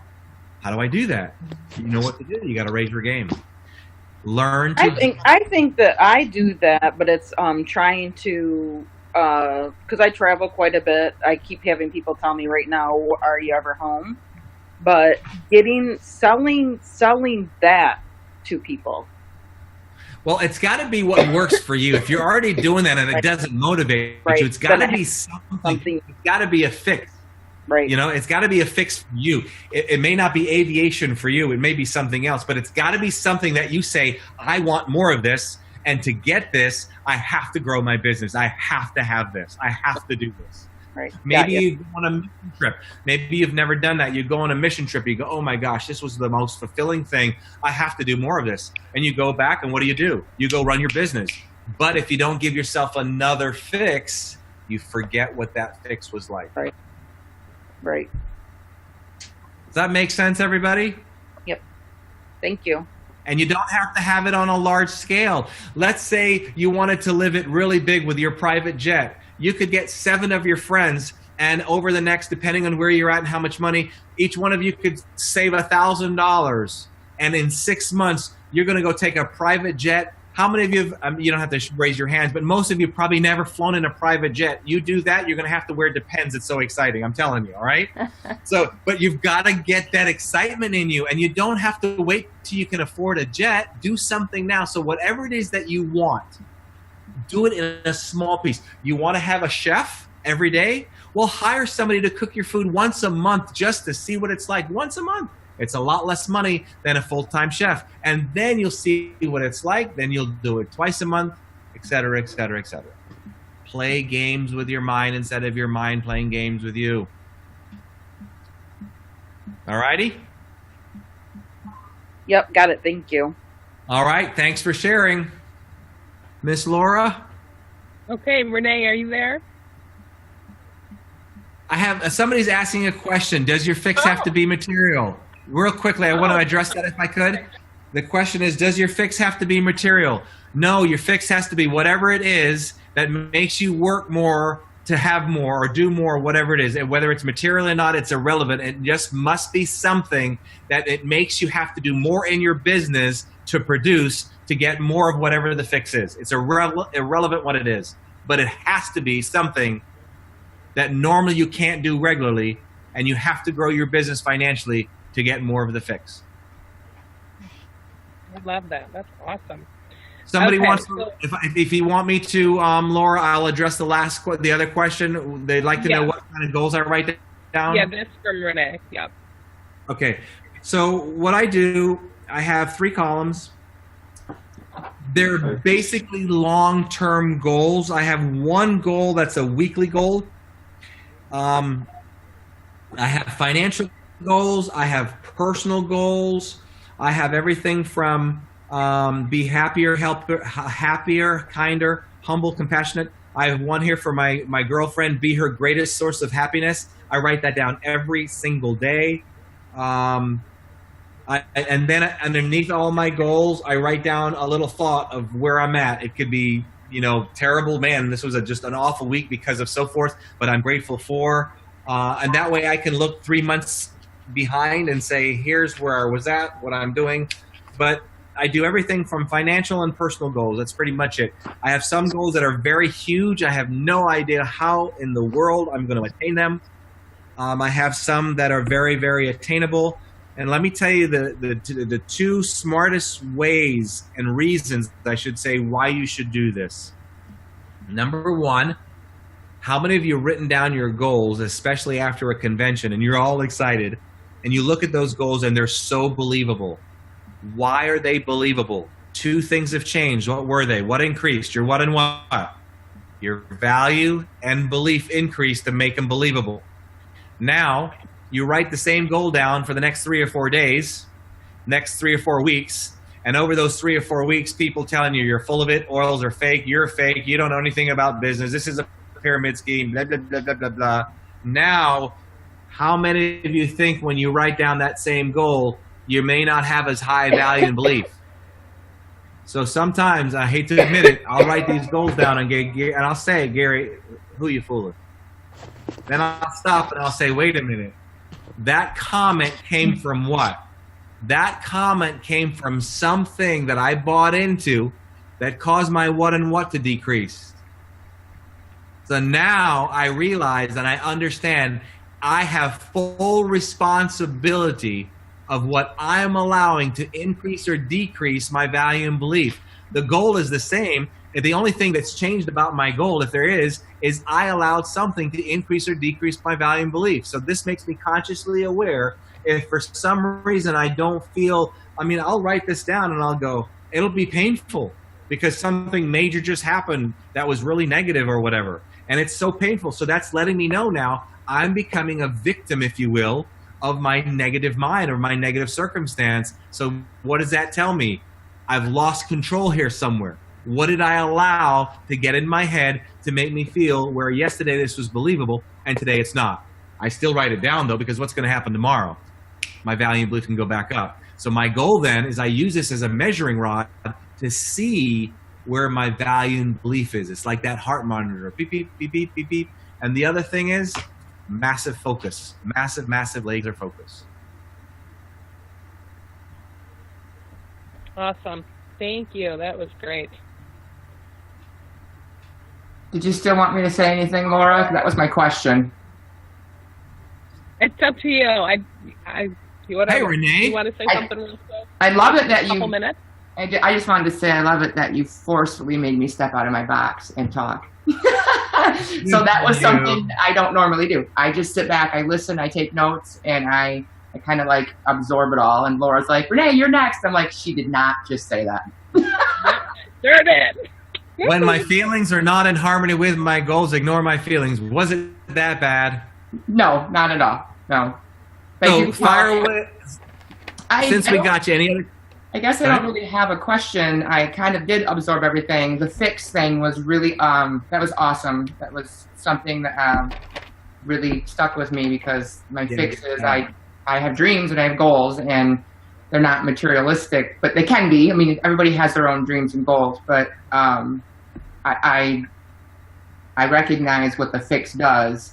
It gives me hope. It gives me a sparkle. It gives me drive to do it again.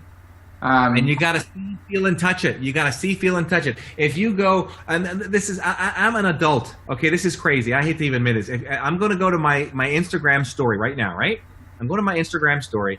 I'm a grown man, and check this out. I am following, in my golf cart, a jet at the airport. I'm right behind this jet. The jet doesn't know I'm behind it, okay? I go to the airport nearly every day to get my head straight and smell jet fuel. I already own 2 airplanes, but for me, it works. And then my girlfriend, I joke, I said, I've got to create some perfume that smells like jet fuel because I just love the smell of jet fuel. And then when I said that jokingly, she goes, I like that smell too. I said, she's mine. Anyway. Awesome.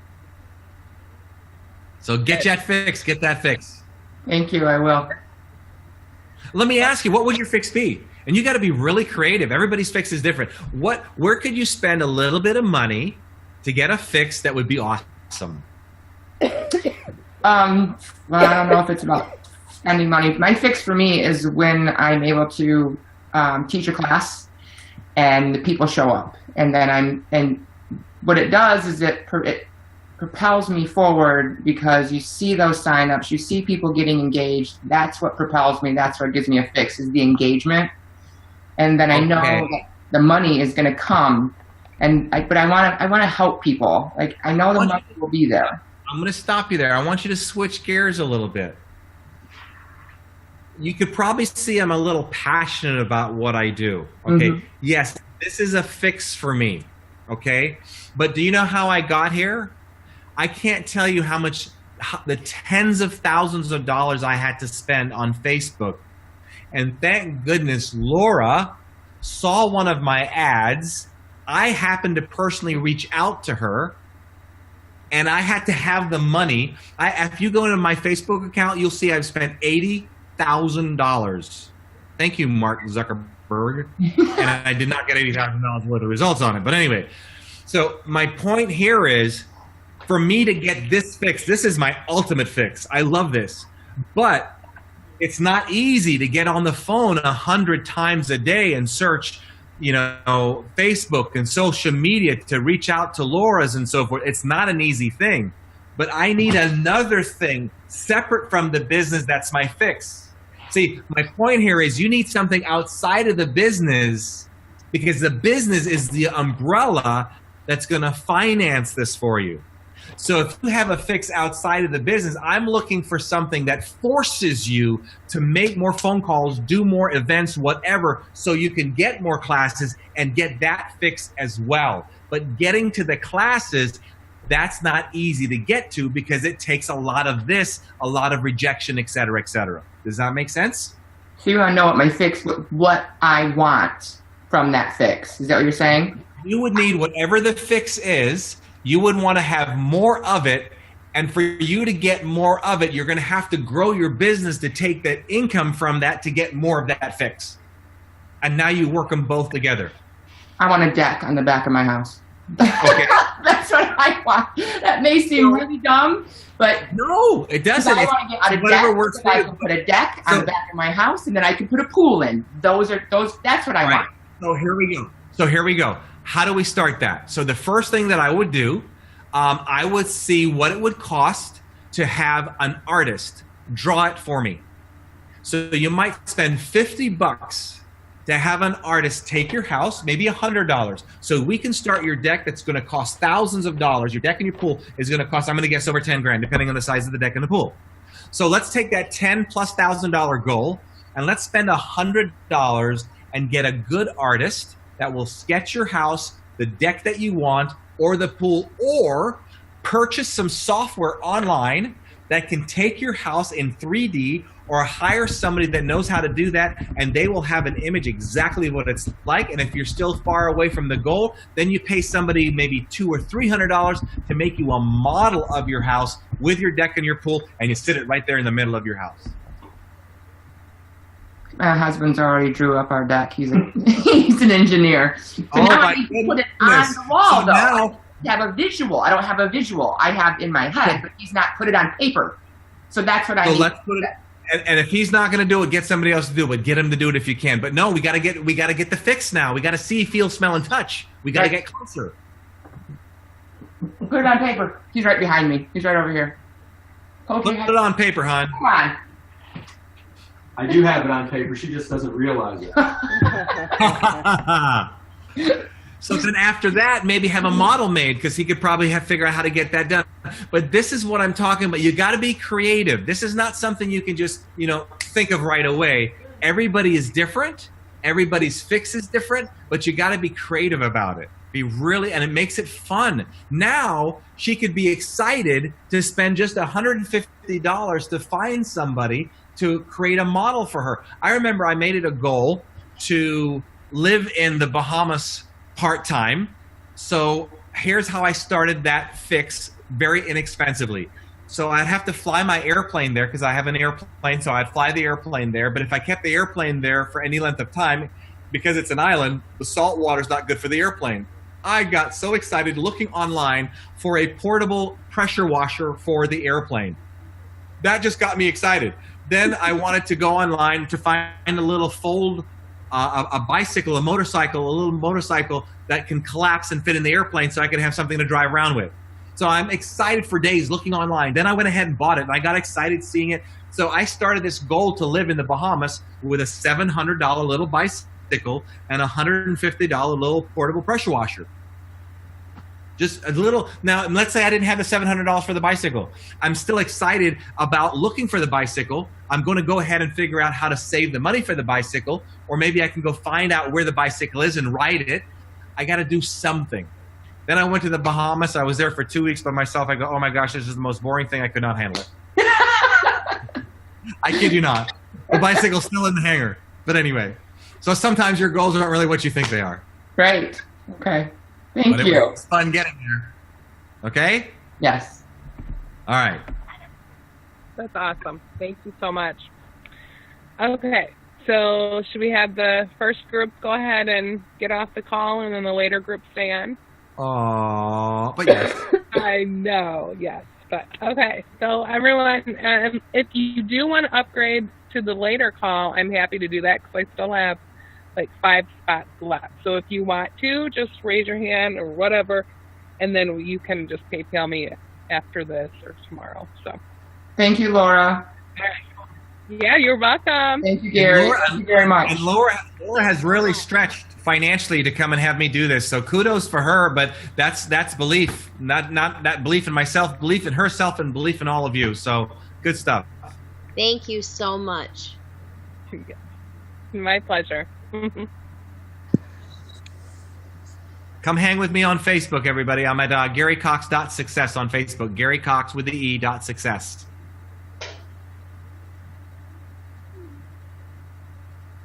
I'm going to stay on. And I'll let me know, Laura, when you wish for me to start. Okay. Cricket's going, and Steve was going to take her place. I'm gonna go with the I'm gonna upgrade Steve's or mine or whatever, so both of us will stay on. Oh, okay. All right. Thanks, Cricket. Yeah. Great. Okay.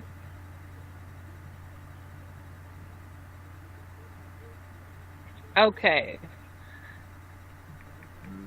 Just here. Carol, what are you doing? I still see you on the call.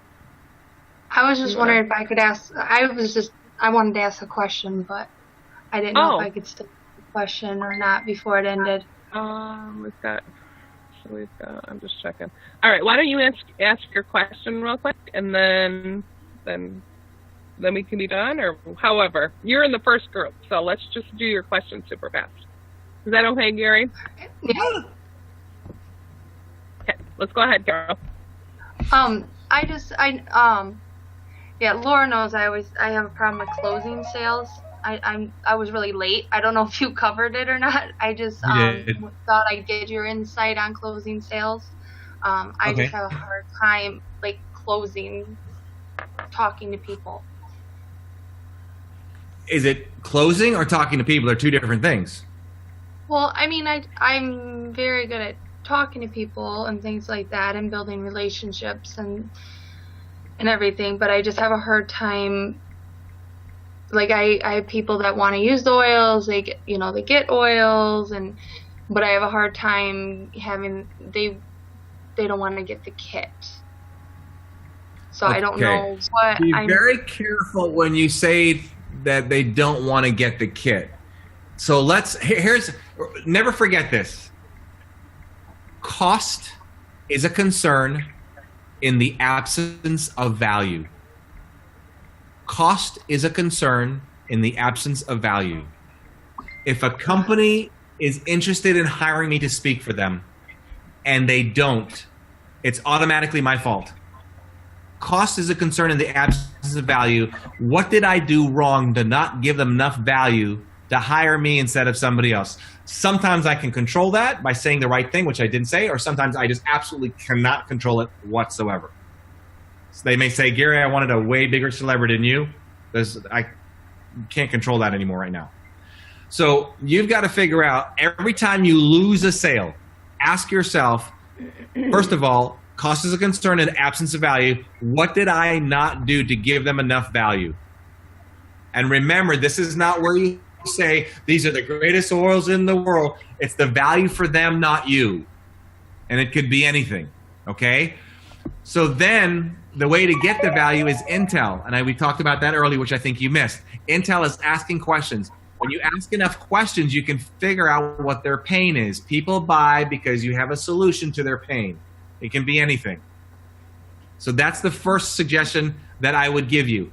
And then I would figure out, I'd have you should have a list on your computer, an objection list. It's the same objections. They're too expensive. I don't have enough time.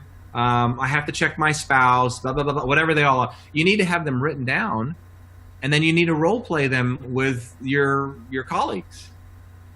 So we have a meeting. When we have our team going, they meet every morning.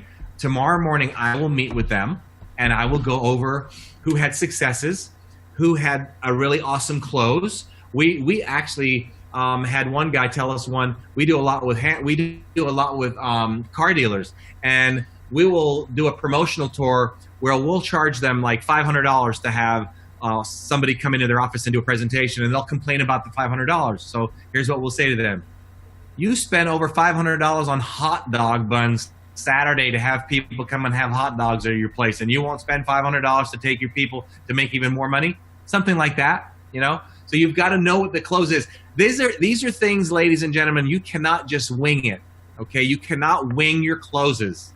They need to be scripted. You need to know them. You need to do them over and over. If you're only talking to one person a day, how can you get good at closing? In fact, there's times that I meet with my team and I'm going to make phone calls and compete with my team.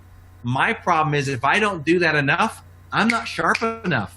I went and I did something with some company or whatever, and I blew it. And I told my sales rep, I said, I blew it because I have not been doing this regularly, and I dropped the ball. I just totally blew it. So the point here is, if you do this enough to hate it, you'll fail.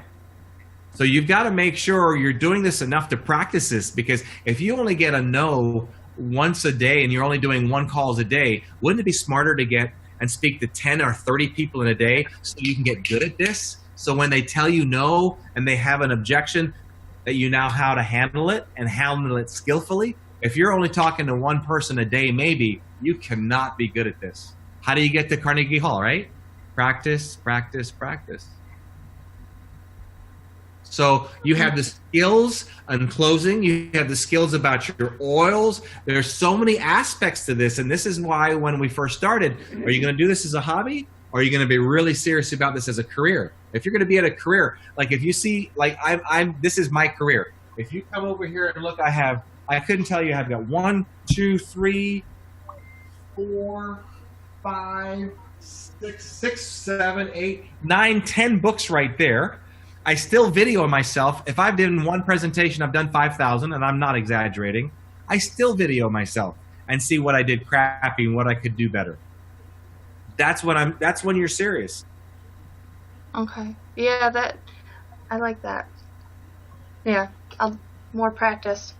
Yeah. So Definitely. if you're at a class, by the way, you need to video yourself. If I was in your business, the first class, I can guarantee you, I'd have that presentation down to a science. I would be videoing that. And then another thing, so that you know, and I would want you to get into this mindset.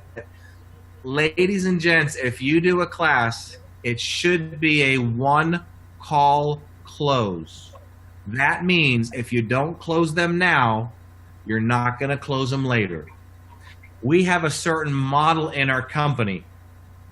And that model says, when we go out on the road, if we do not close right then and there, we don't even waste our time following up, because our track record shows following up on the people that said, I would like you to call me back, or I'm interested.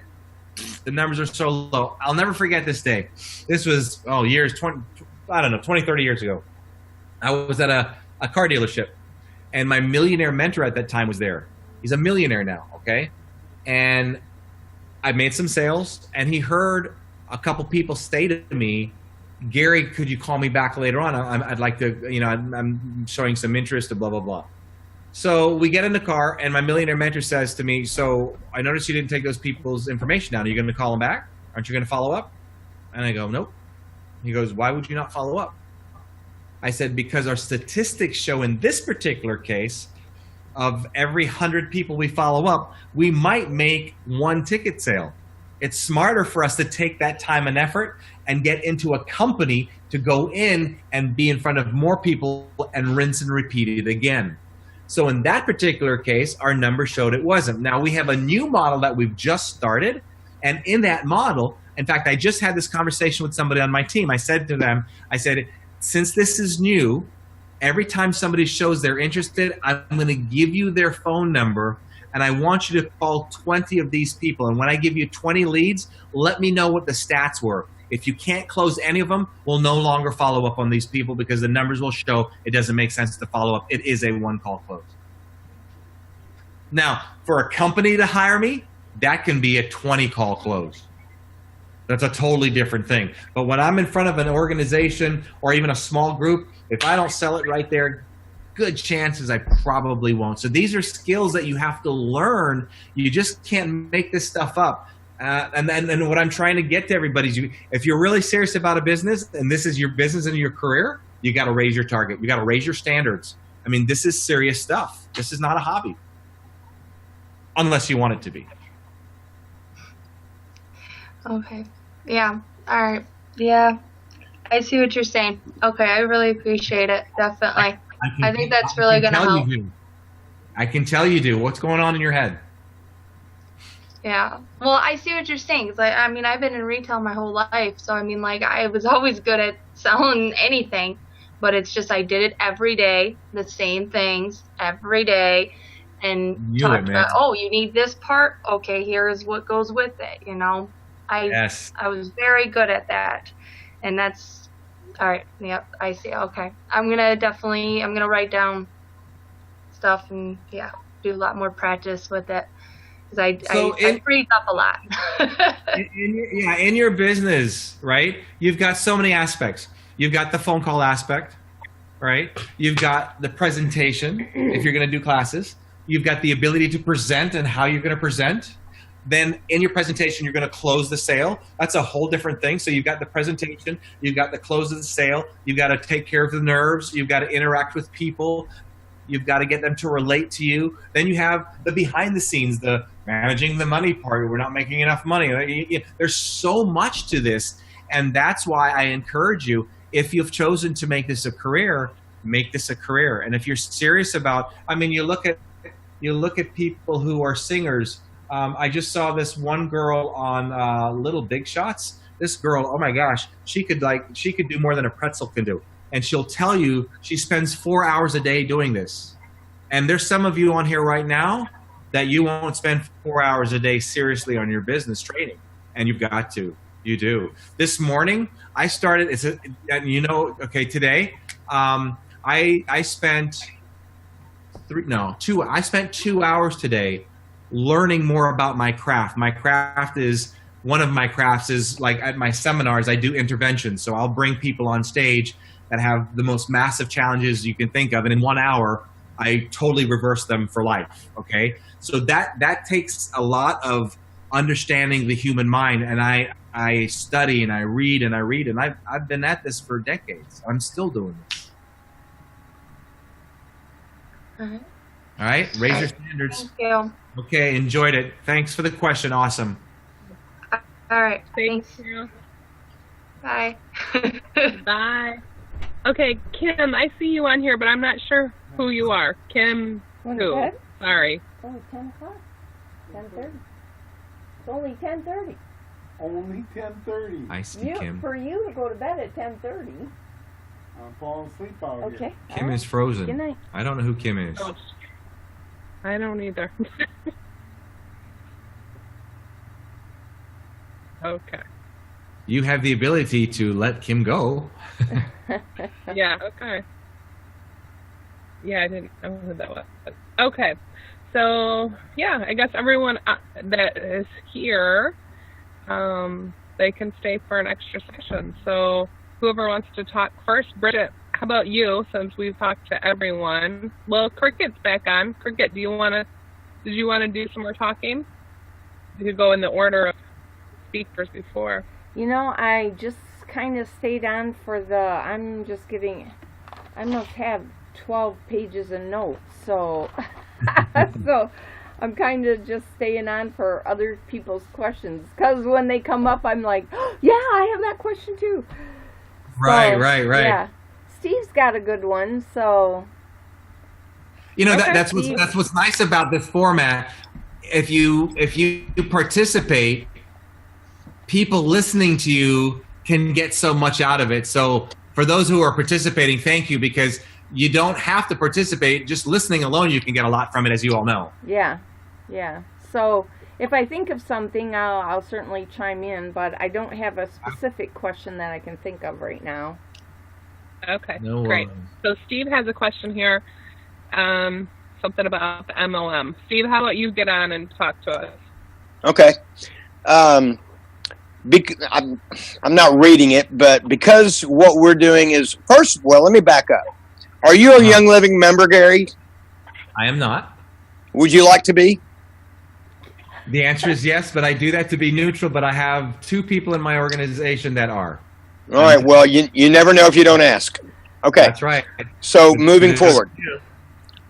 Because this is a multi-level marketing, and I've been in other sales from West Bend to cars and on. Yeah. I've read Tom Hopkins, Zig Ziglar on closing. Because this is multi-level marketing, is there a method that you have seen to work that's less forceful? Because we deal with friends, and having a toxic experience with a friend can spread like wildfire through a friend circle. Now that's a great question. Personally, I try to not be too forceful, other than just asking the closing question and shutting up, which is the number one. Yes.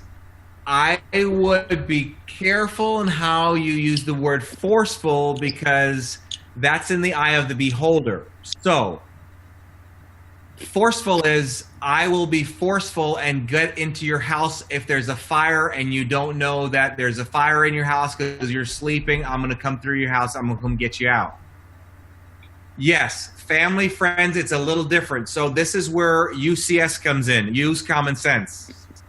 So example, a softer way maybe to do it. You have a family member, somebody close to you, and you say, hey, I got this. They think you're crazy. Great. Then you go to another market that's not your friends, that maybe, you know, the word's not going to get around if you talk to them 5 times and they say no. But you're going to have a goal. And again, if I were in your business, here's what I would do. I'd be taking a photocopy of my check or however you get paid, and that's going to be your leverage that you're going to use for that family member. So when you start getting $1,000 a week, to say, oh, by the way, remember that opportunity I told you about? I just wanted to show you. Look what I'm making now. I'm not saying this braggingly. $1,000 a week, man. Isn't that cool? Walk away. I'm going to wait 3 months, maybe 6 months, maybe 9 months. I'm going to wait till it's $2,000 a week. Sooner or later, if it's money, they're going to start talking. And they're going to start listening. Does that make sense? So there's so many different ways to do this. Maybe you found out one of your family members were feeling sick, and before they said no, they thought you were quack, and then you did something for them with an oil that you just didn't tell them what it really was. You said, here, let me just take this. You didn't even say it was an oil. You put it in their shake. I don't know. I'm making stuff up. You don't understand what I'm saying. And then they feel a difference, and then they can positively associate it to something changed, and then it was something that you did, so you're going in through a different door. So if I can't go in through the front door, I'll try the back door, the sliding door. And sometimes it's a little bit more, you know, depending on the family member that you know, I might grab you by the shoulders. You have to do this, right? Now, I will go with what I do on my seminars. It's very, very empowering. It's very life-changing. I mean, people's lives literally change right before your eyes. And it is so impactful that I will tell somebody, I may say something like, Steve, you just can't see the power of what this event does to you. And I understand that. And they see my passion. And because of that, I may come at a higher level, but not an offensive level. Another example, I have somebody working on my team that used to work for me years ago, but never saw my live events. She came to my live event. Her level of conviction and her persistence is out of the roof because she believes so much in what she saw, and that passion makes up for what somebody might perceive as forceful. Or she may say, hey, bear with me. You know, like I said earlier to somebody, I'm a little persistent because I'm just such a believer in what I do. So, you know, if I err, I'm going to probably call you too much. So just call me out on it if you want. You say it jokingly. So you're covering yourself and allowing them to know that you're going to be really excited about what you do. And then common sense tells you sometimes you just got to shut up and go somewhere else, you know? So you have to balance that, yeah. But again, if we're going to err, where are we going to err? We're going to err by saying too little as opposed to too much. And I would rather err on the other end by saying too much because I know that's going to get me more results. Even though, and I tell people, I have a little presentation I do, in sales, there's 2 opportunities, 2 chances. You can be passive and poor, and persistent and prosperous.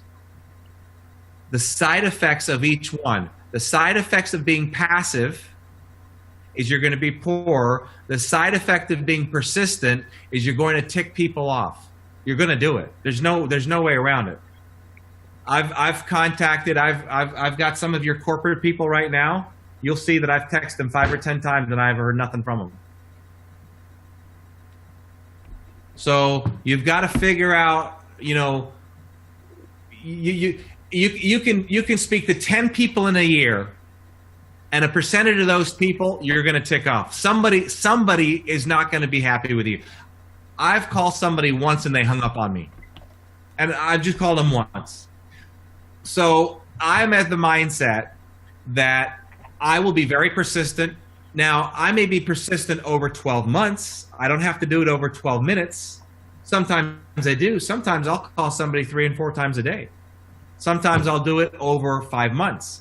It just depends. So this is where UCS comes in. Use common sense. But again, remember, human tendency, the error that we're probably going to do is do less activity than more. So make sure if you decided to spread it out a little bit, that you're not buying a story, which is an excuse, even though it seems real.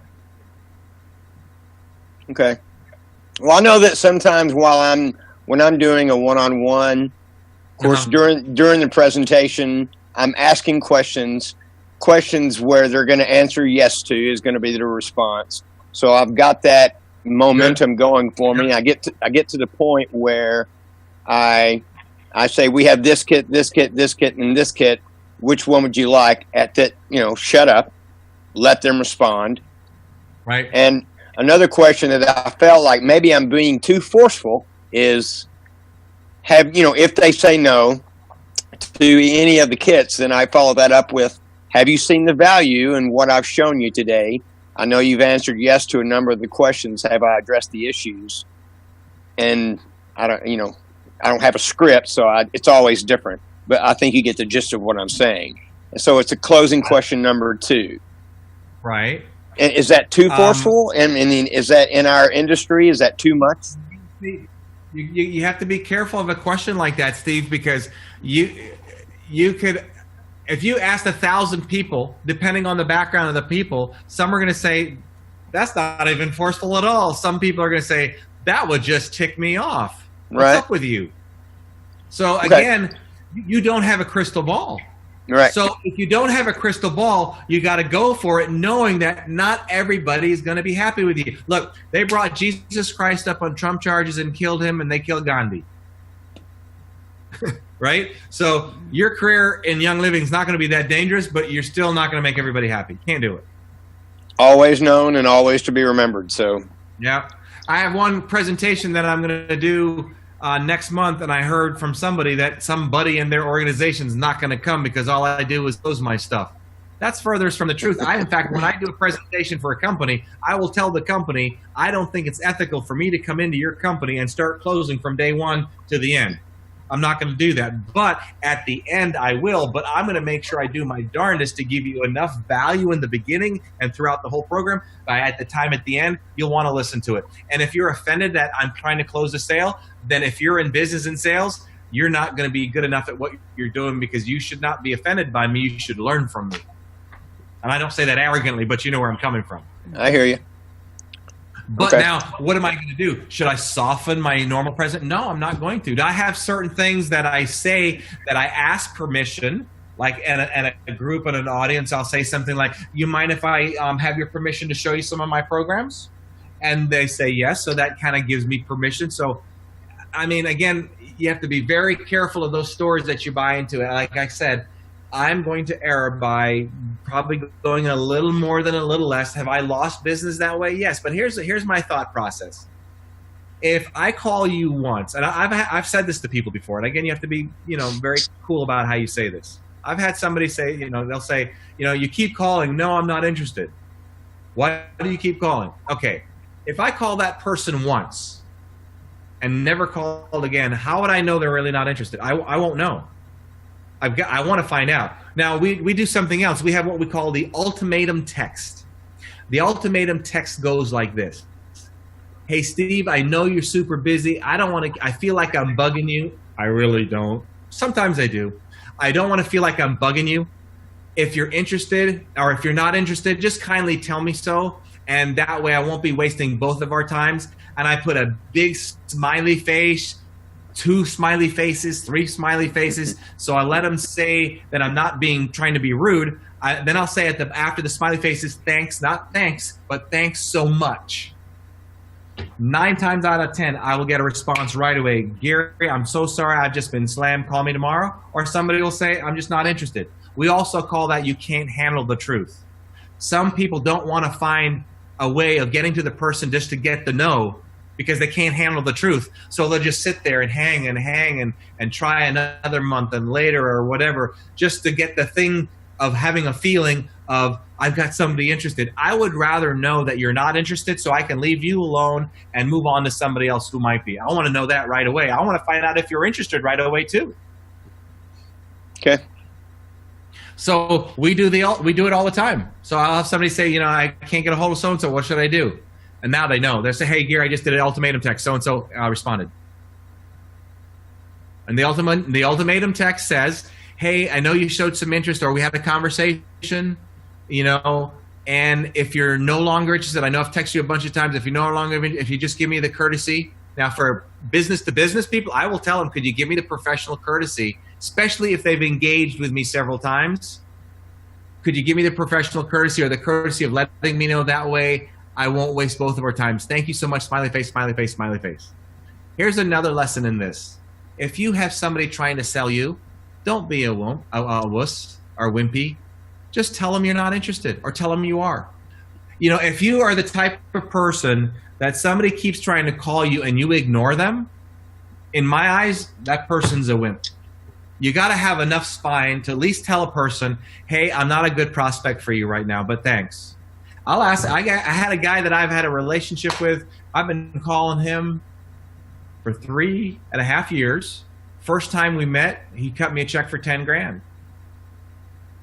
Business to business. I called him a bunch of times. No, I called and texted him, wouldn't respond. I have another number. I have 3 phones. I actually have 3 physical phones. 2 here, 1 right here. All right. And I will literally be on one phone here, on another phone here. And so I called him from, I have a California phone number. I texted him before that. He never responded. I called him from a California number. Boom, he picked right up. So what's that probably telling me? Don't want to buy a story into it, but it's probably telling me he's ignoring me. So I just said to him, hey, look, Eddie, you know, I don't want to keep bugging you or anything. Would you like me just to take you off our list totally and just not call you anymore? And he said, yeah, I'm good. Next. All right. Awesome. But this process is a little masculine. You can feminize it a lot by doing it soft. There's nothing wrong with soft. And that's why I do the thank you so much, smiley face. I just don't want to sit here and play games. You know, if you're interested, I'm going to take care of you. If you're not interested, let me know. I'll leave you alone for 6 months. Well, that was, you know, my question was pretty technical, but I have experience in it. So that's why I wanted to shine the light on, because we're multi-level marketing, and most of the people, and, you know, I could include myself, are novices when it comes to closing. So it's not something we're at all familiar with. So I thought maybe that'd be a good question for everyone to hear you answer. So I appreciate it. Yeah, no, it definitely is, because the closing thing, you know, and I'll be very upfront with you. I think there's an uncomfortable feeling that most people get when you close a sale. You know, and you know where it's at. And here's what you have to learn. I remember learning how to close when I was doing presentations, and you want to identify that mental crossroad. You know what it feels like. Everybody knows where it's at, especially when you're really trying to be a good closer and you get the objection, and it's right when you're trying to say something. It's that emotion right there that you have to learn to push through. It's that feeling of uncomfortableness. Now, what I do, in fact, I just had a conversation earlier with my girlfriend, and I said to her, here's my goals for the week. And if I ever feel uncomfortable, there's sometimes a perfect example, and this is me talking. Just yesterday, I did a presentation, and I met a guy I connected with really well, and I saw that he was busy, but he didn't buy a ticket. And I said to myself, Gary, you need to ask him, are you getting a ticket? And I felt it. And he walked off, and I was not in a position to do that. And I waited. I didn't wait, but he happened to walk by me, and I saw him, and I went right up to him because I knew it was that feeling and that emotion. And I said to him, hey, real quickly, I see you were busy. Did you want to go to the event? Because I know you had to get up when I was getting everybody to fill out his stuff. And here it is right here. Now, he didn't. He said yes, but I'm with a customer. So here's what I did, okay? This is a registration form. The company agreed to pay for his ticket. So I have somebody on my team calling him. They're calling him up and saying, which ticket do you want, the VIP or the other? Because your company needs to know Monday, which is true. They got to send me they're sending the check on Monday. So I felt that feeling. I'm human. I feel that feeling, and it's that uncomfortable feeling. I made sure I push through, because if I don't push through, I'm going to minimize my ability to succeed financially and also help somebody change their life. Okay. So know where that is. When you see, if you only do this once a day, you're going to forget where that feeling is. And when you do get it, you're going to get so scared of it, you're going to cave in, right? Right. Oh, yeah. You got to do this enough where every time you feel this feeling, every single time you feel it, and you're going to do one or two things. You're going to push through it and ask again and try to close the sale. You may not get it. That's okay. Or you're going to run away from it. But boy, if you run away from it, you will not get yourself to that next level. Mm-hmm. So use common sense, first of all. And second of all, don't be afraid to push through when you know you need to. Yeah, don't be. Okay. I don't know if I want to use the word push. Yeah, but however you want to call, whatever you want to say. Just ask the sale, close the sale, and remember, just because they say no now, right? I mean, they may do it a month from now. So that leads me to another point. When you make a phone call and you speak to somebody, they tell you no, and you think it's a legit no, blah blah whatever. It costs you to get that lead. It costs you in your time to make the phone call. Maybe you paid for the lead. It costs you in your time to ask somebody for the referral, that you got the referral and you made the phone call. It costs you. So don't be so quick when somebody says no to throw the lead away. That's why I told you this guy, we've been talking to him for 3 years. We paid for that lead somewhere, somehow. Every lead costs you money, whether it was in time or money cash. So don't be so quick to throw the no away, because how many times have you said no to something or someone and you eventually said yes? A month from now, a week from now, a year from now. This is why you also want to consider having a CRM, a contact resource management program or software. If you have your leads on a piece of paper, you don't have enough leads. All right, thank you. But if you're taking this in, which I know you are, you can see that you apply this stuff, it's a game changer for your business. Game changer. Okay. And what does it do for your mental health? Mentally, you're stronger. You feel more confident. You're stronger. Your belief system is stronger. You've learned how to change your belief system. You've learned how to manage your emotions. When you get that uncomfortable feeling, you push through it. So now you're leading your feelings. There's something really comforting and confident feeling that you get when you really are leading your feelings. It doesn't mean that you don't, feel negative feelings sometimes, but it's a nice feeling to know that you're not rewarding them. Right. And how great are you going to feel by pushing through them? And you start seeing sales. It is the most amazing feeling when you feel that feeling and you go ahead and just, no, I'm going to ask for the sale, or I'm going to say that, whatever it is I need to say, and you get it. Oh my gosh, then now you're high as a kite. It's like you're over here. Oh my God. Now you're high as a kite. You want to do it again, right? Like, yeah, most certainly. It is a head game, man. It really is. All right. Good questions, though. Good stuff. That's good question. Very good question, man. Very good question. Thank you. Appreciate it. That's so relatable. Okay, let's go over to Bridget. Back to Miss Bridget. Okay, I guess I don't understand why when I go to vendor events, I'm fine. I talk to people, I share, I let people try the oils. I'm really good at that. I don't know why I'm struggling with the phone call thing. I guess maybe it's because I don't know how to talk to them. Do you talk personable first, or do you just come right out and talk business related? I mean, how would you? The reason that the events are usually easier, in your mind to some degree, you're already accepted. They're there. It may not be a Young Living event, obviously. It may be some other fair or something else. But if they're walking by, in your mind, it gives you permission to say something. Well, on the phone, in a way, I'm not giving you permission to call me. So you're in a way invading my privacy, right? So who likes to invade people's privacy? Right. Okay. So that's where I think most of that comes from, right? Right. It's unexpected. I can't see your beautiful smile, all I'm going to get is a ring. I don't see you on there. I just get a ring. Right. Big difference. So that's where the head game starts coming in. So now the head game says, well, what am I going to say? What if I say the wrong thing? Maybe I'm going to be too pitched. We start, all those things start going through our head. Okay. So do you stick to business stuff when you do your calls and stuff, or do you?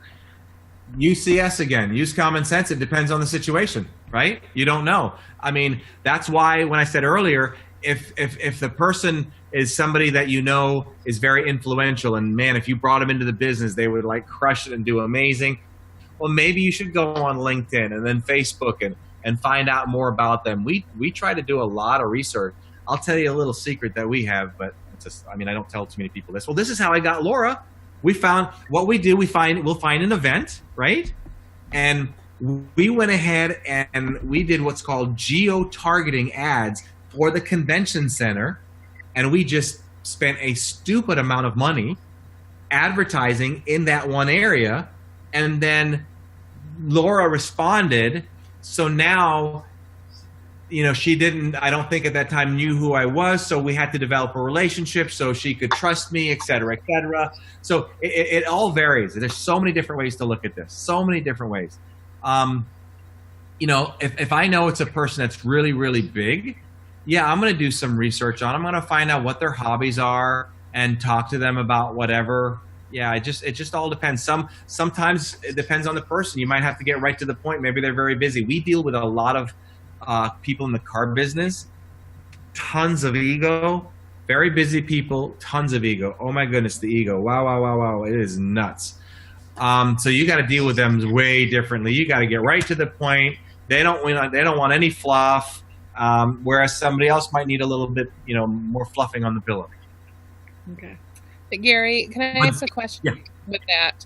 Don't you think in this day and age, phone calls, like care calls, I think 5% of the people actually answer the phone, and maybe that's even high. Don't you think they have to have like some sort of a catchy message to leave on the phone for them to even get a call back? If you something. can, yes, but you're right. Look, we're in a different time. I remember years ago when I was in the jewelry business, I put an ad in the newspaper, and that's all I had to do. I mean, that was it. I used to go on TV. I would go on TV, and it wasn't nearly a day that I would go around and somebody would recognize me at the airport or somewhere. Today I go on TV.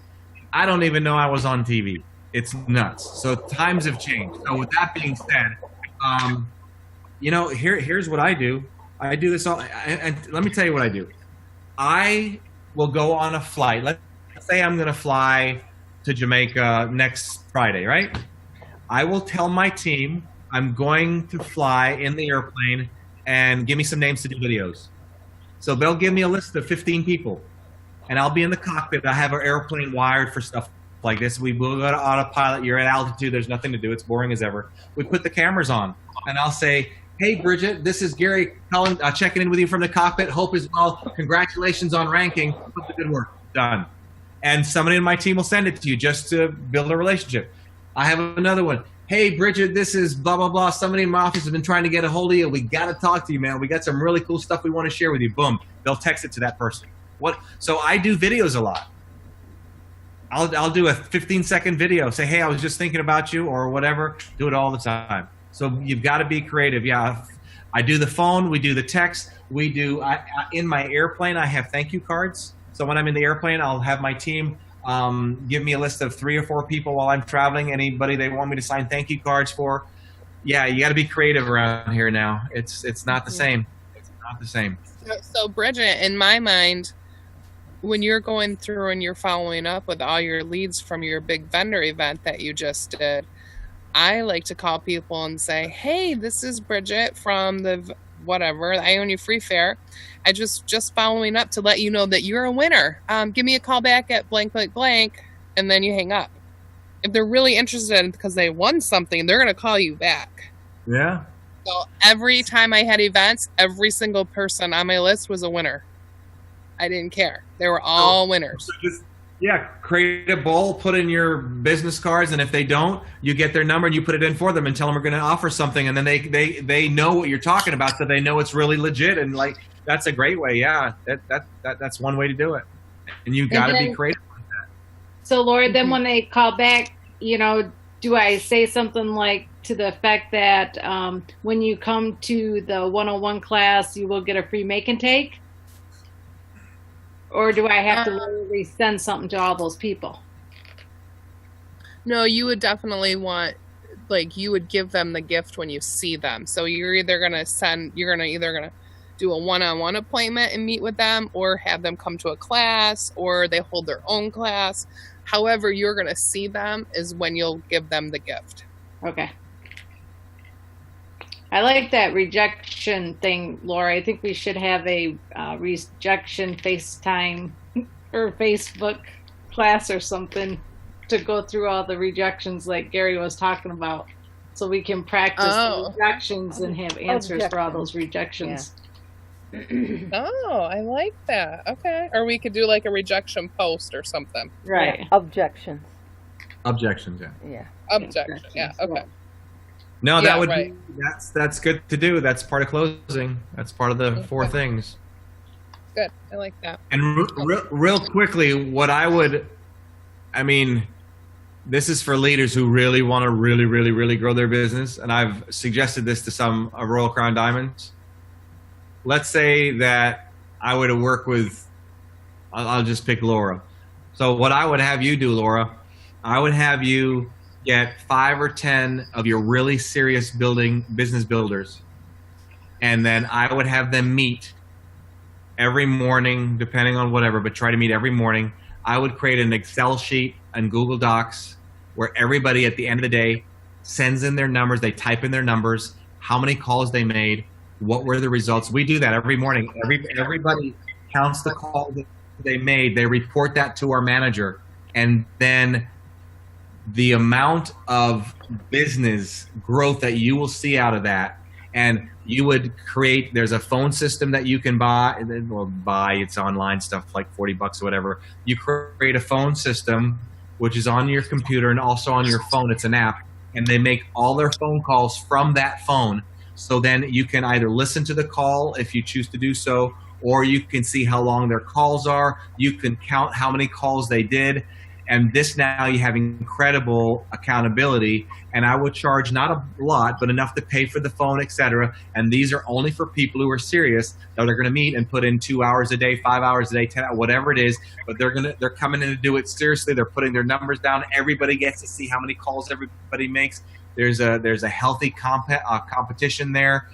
It can be a huge way to grow a business. Huge. Not to mention that if you do that, and other people underneath you are seeing you do that, they see that part of your business is that upfront, proactive taking activity, and they're going to learn and do what you teach them to do, as opposed to doing everything the real passive, simple way, wait for somebody to come along and say, here's my credit card, can I buy something? Awesome. Okay, great. Thank you for that. That's great. All right, so we have Jen on the call. Hello. Jen, are you there? Hi. Yes, I'm okay, here. I want you to. Do we have video for Jen? All right. No. Yeah, you can don't. you show us? She needs to see your face, or he needs to see your face. Gary needs to see your face. I might let you slide. What's your question, Jen? Pardon me? What's your question? Oh, my question. I don't know what my question is. I'm just listening to get all kinds of ideas, like how to grow fast. Alrighty. Well, I think we're throwing ideas out for sure. Yes, I'm absorbing it all.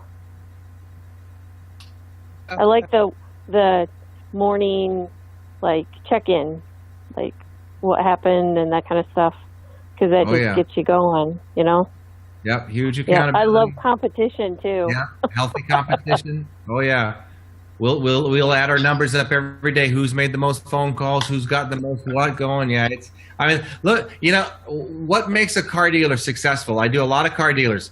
Those I know right away when I walk into their company who are the most successful ones? You know who they are? Those are the ones that when you go in their training room, they keep a track of their what? Their calls. Their numbers. Their numbers, yeah. Those who keep a track of their numbers win the game. Numbers do not lie. Mm-hmm. And here's the funny thing about that. You'll be on the phone all day long and you think you did 100 phone calls. When you dial them up and you start counting them, you go, oh my gosh, I only did 20. Are you kidding me? And you don't realize how little you do because you think it just, because sometimes you get that mental struggle going on and you think you've been there doing it for 50 hours and doing 5,000 phone calls. You find out it's not even close. That's why numbers are good to keep a track of. Mm-hmm. Awesome. All righty. Yeah. Anybody else have one last question? Anything you want to talk about? No. All right. Ready for bed. Thank you, Gary. Thank you so Thank much, you. Gary. It was awesome. I appreciate it. Thank you Laura, very much. Thank you for your trust. I have a presentation tomorrow, but I'll reach out tomorrow. We'll chat a little tomorrow if you have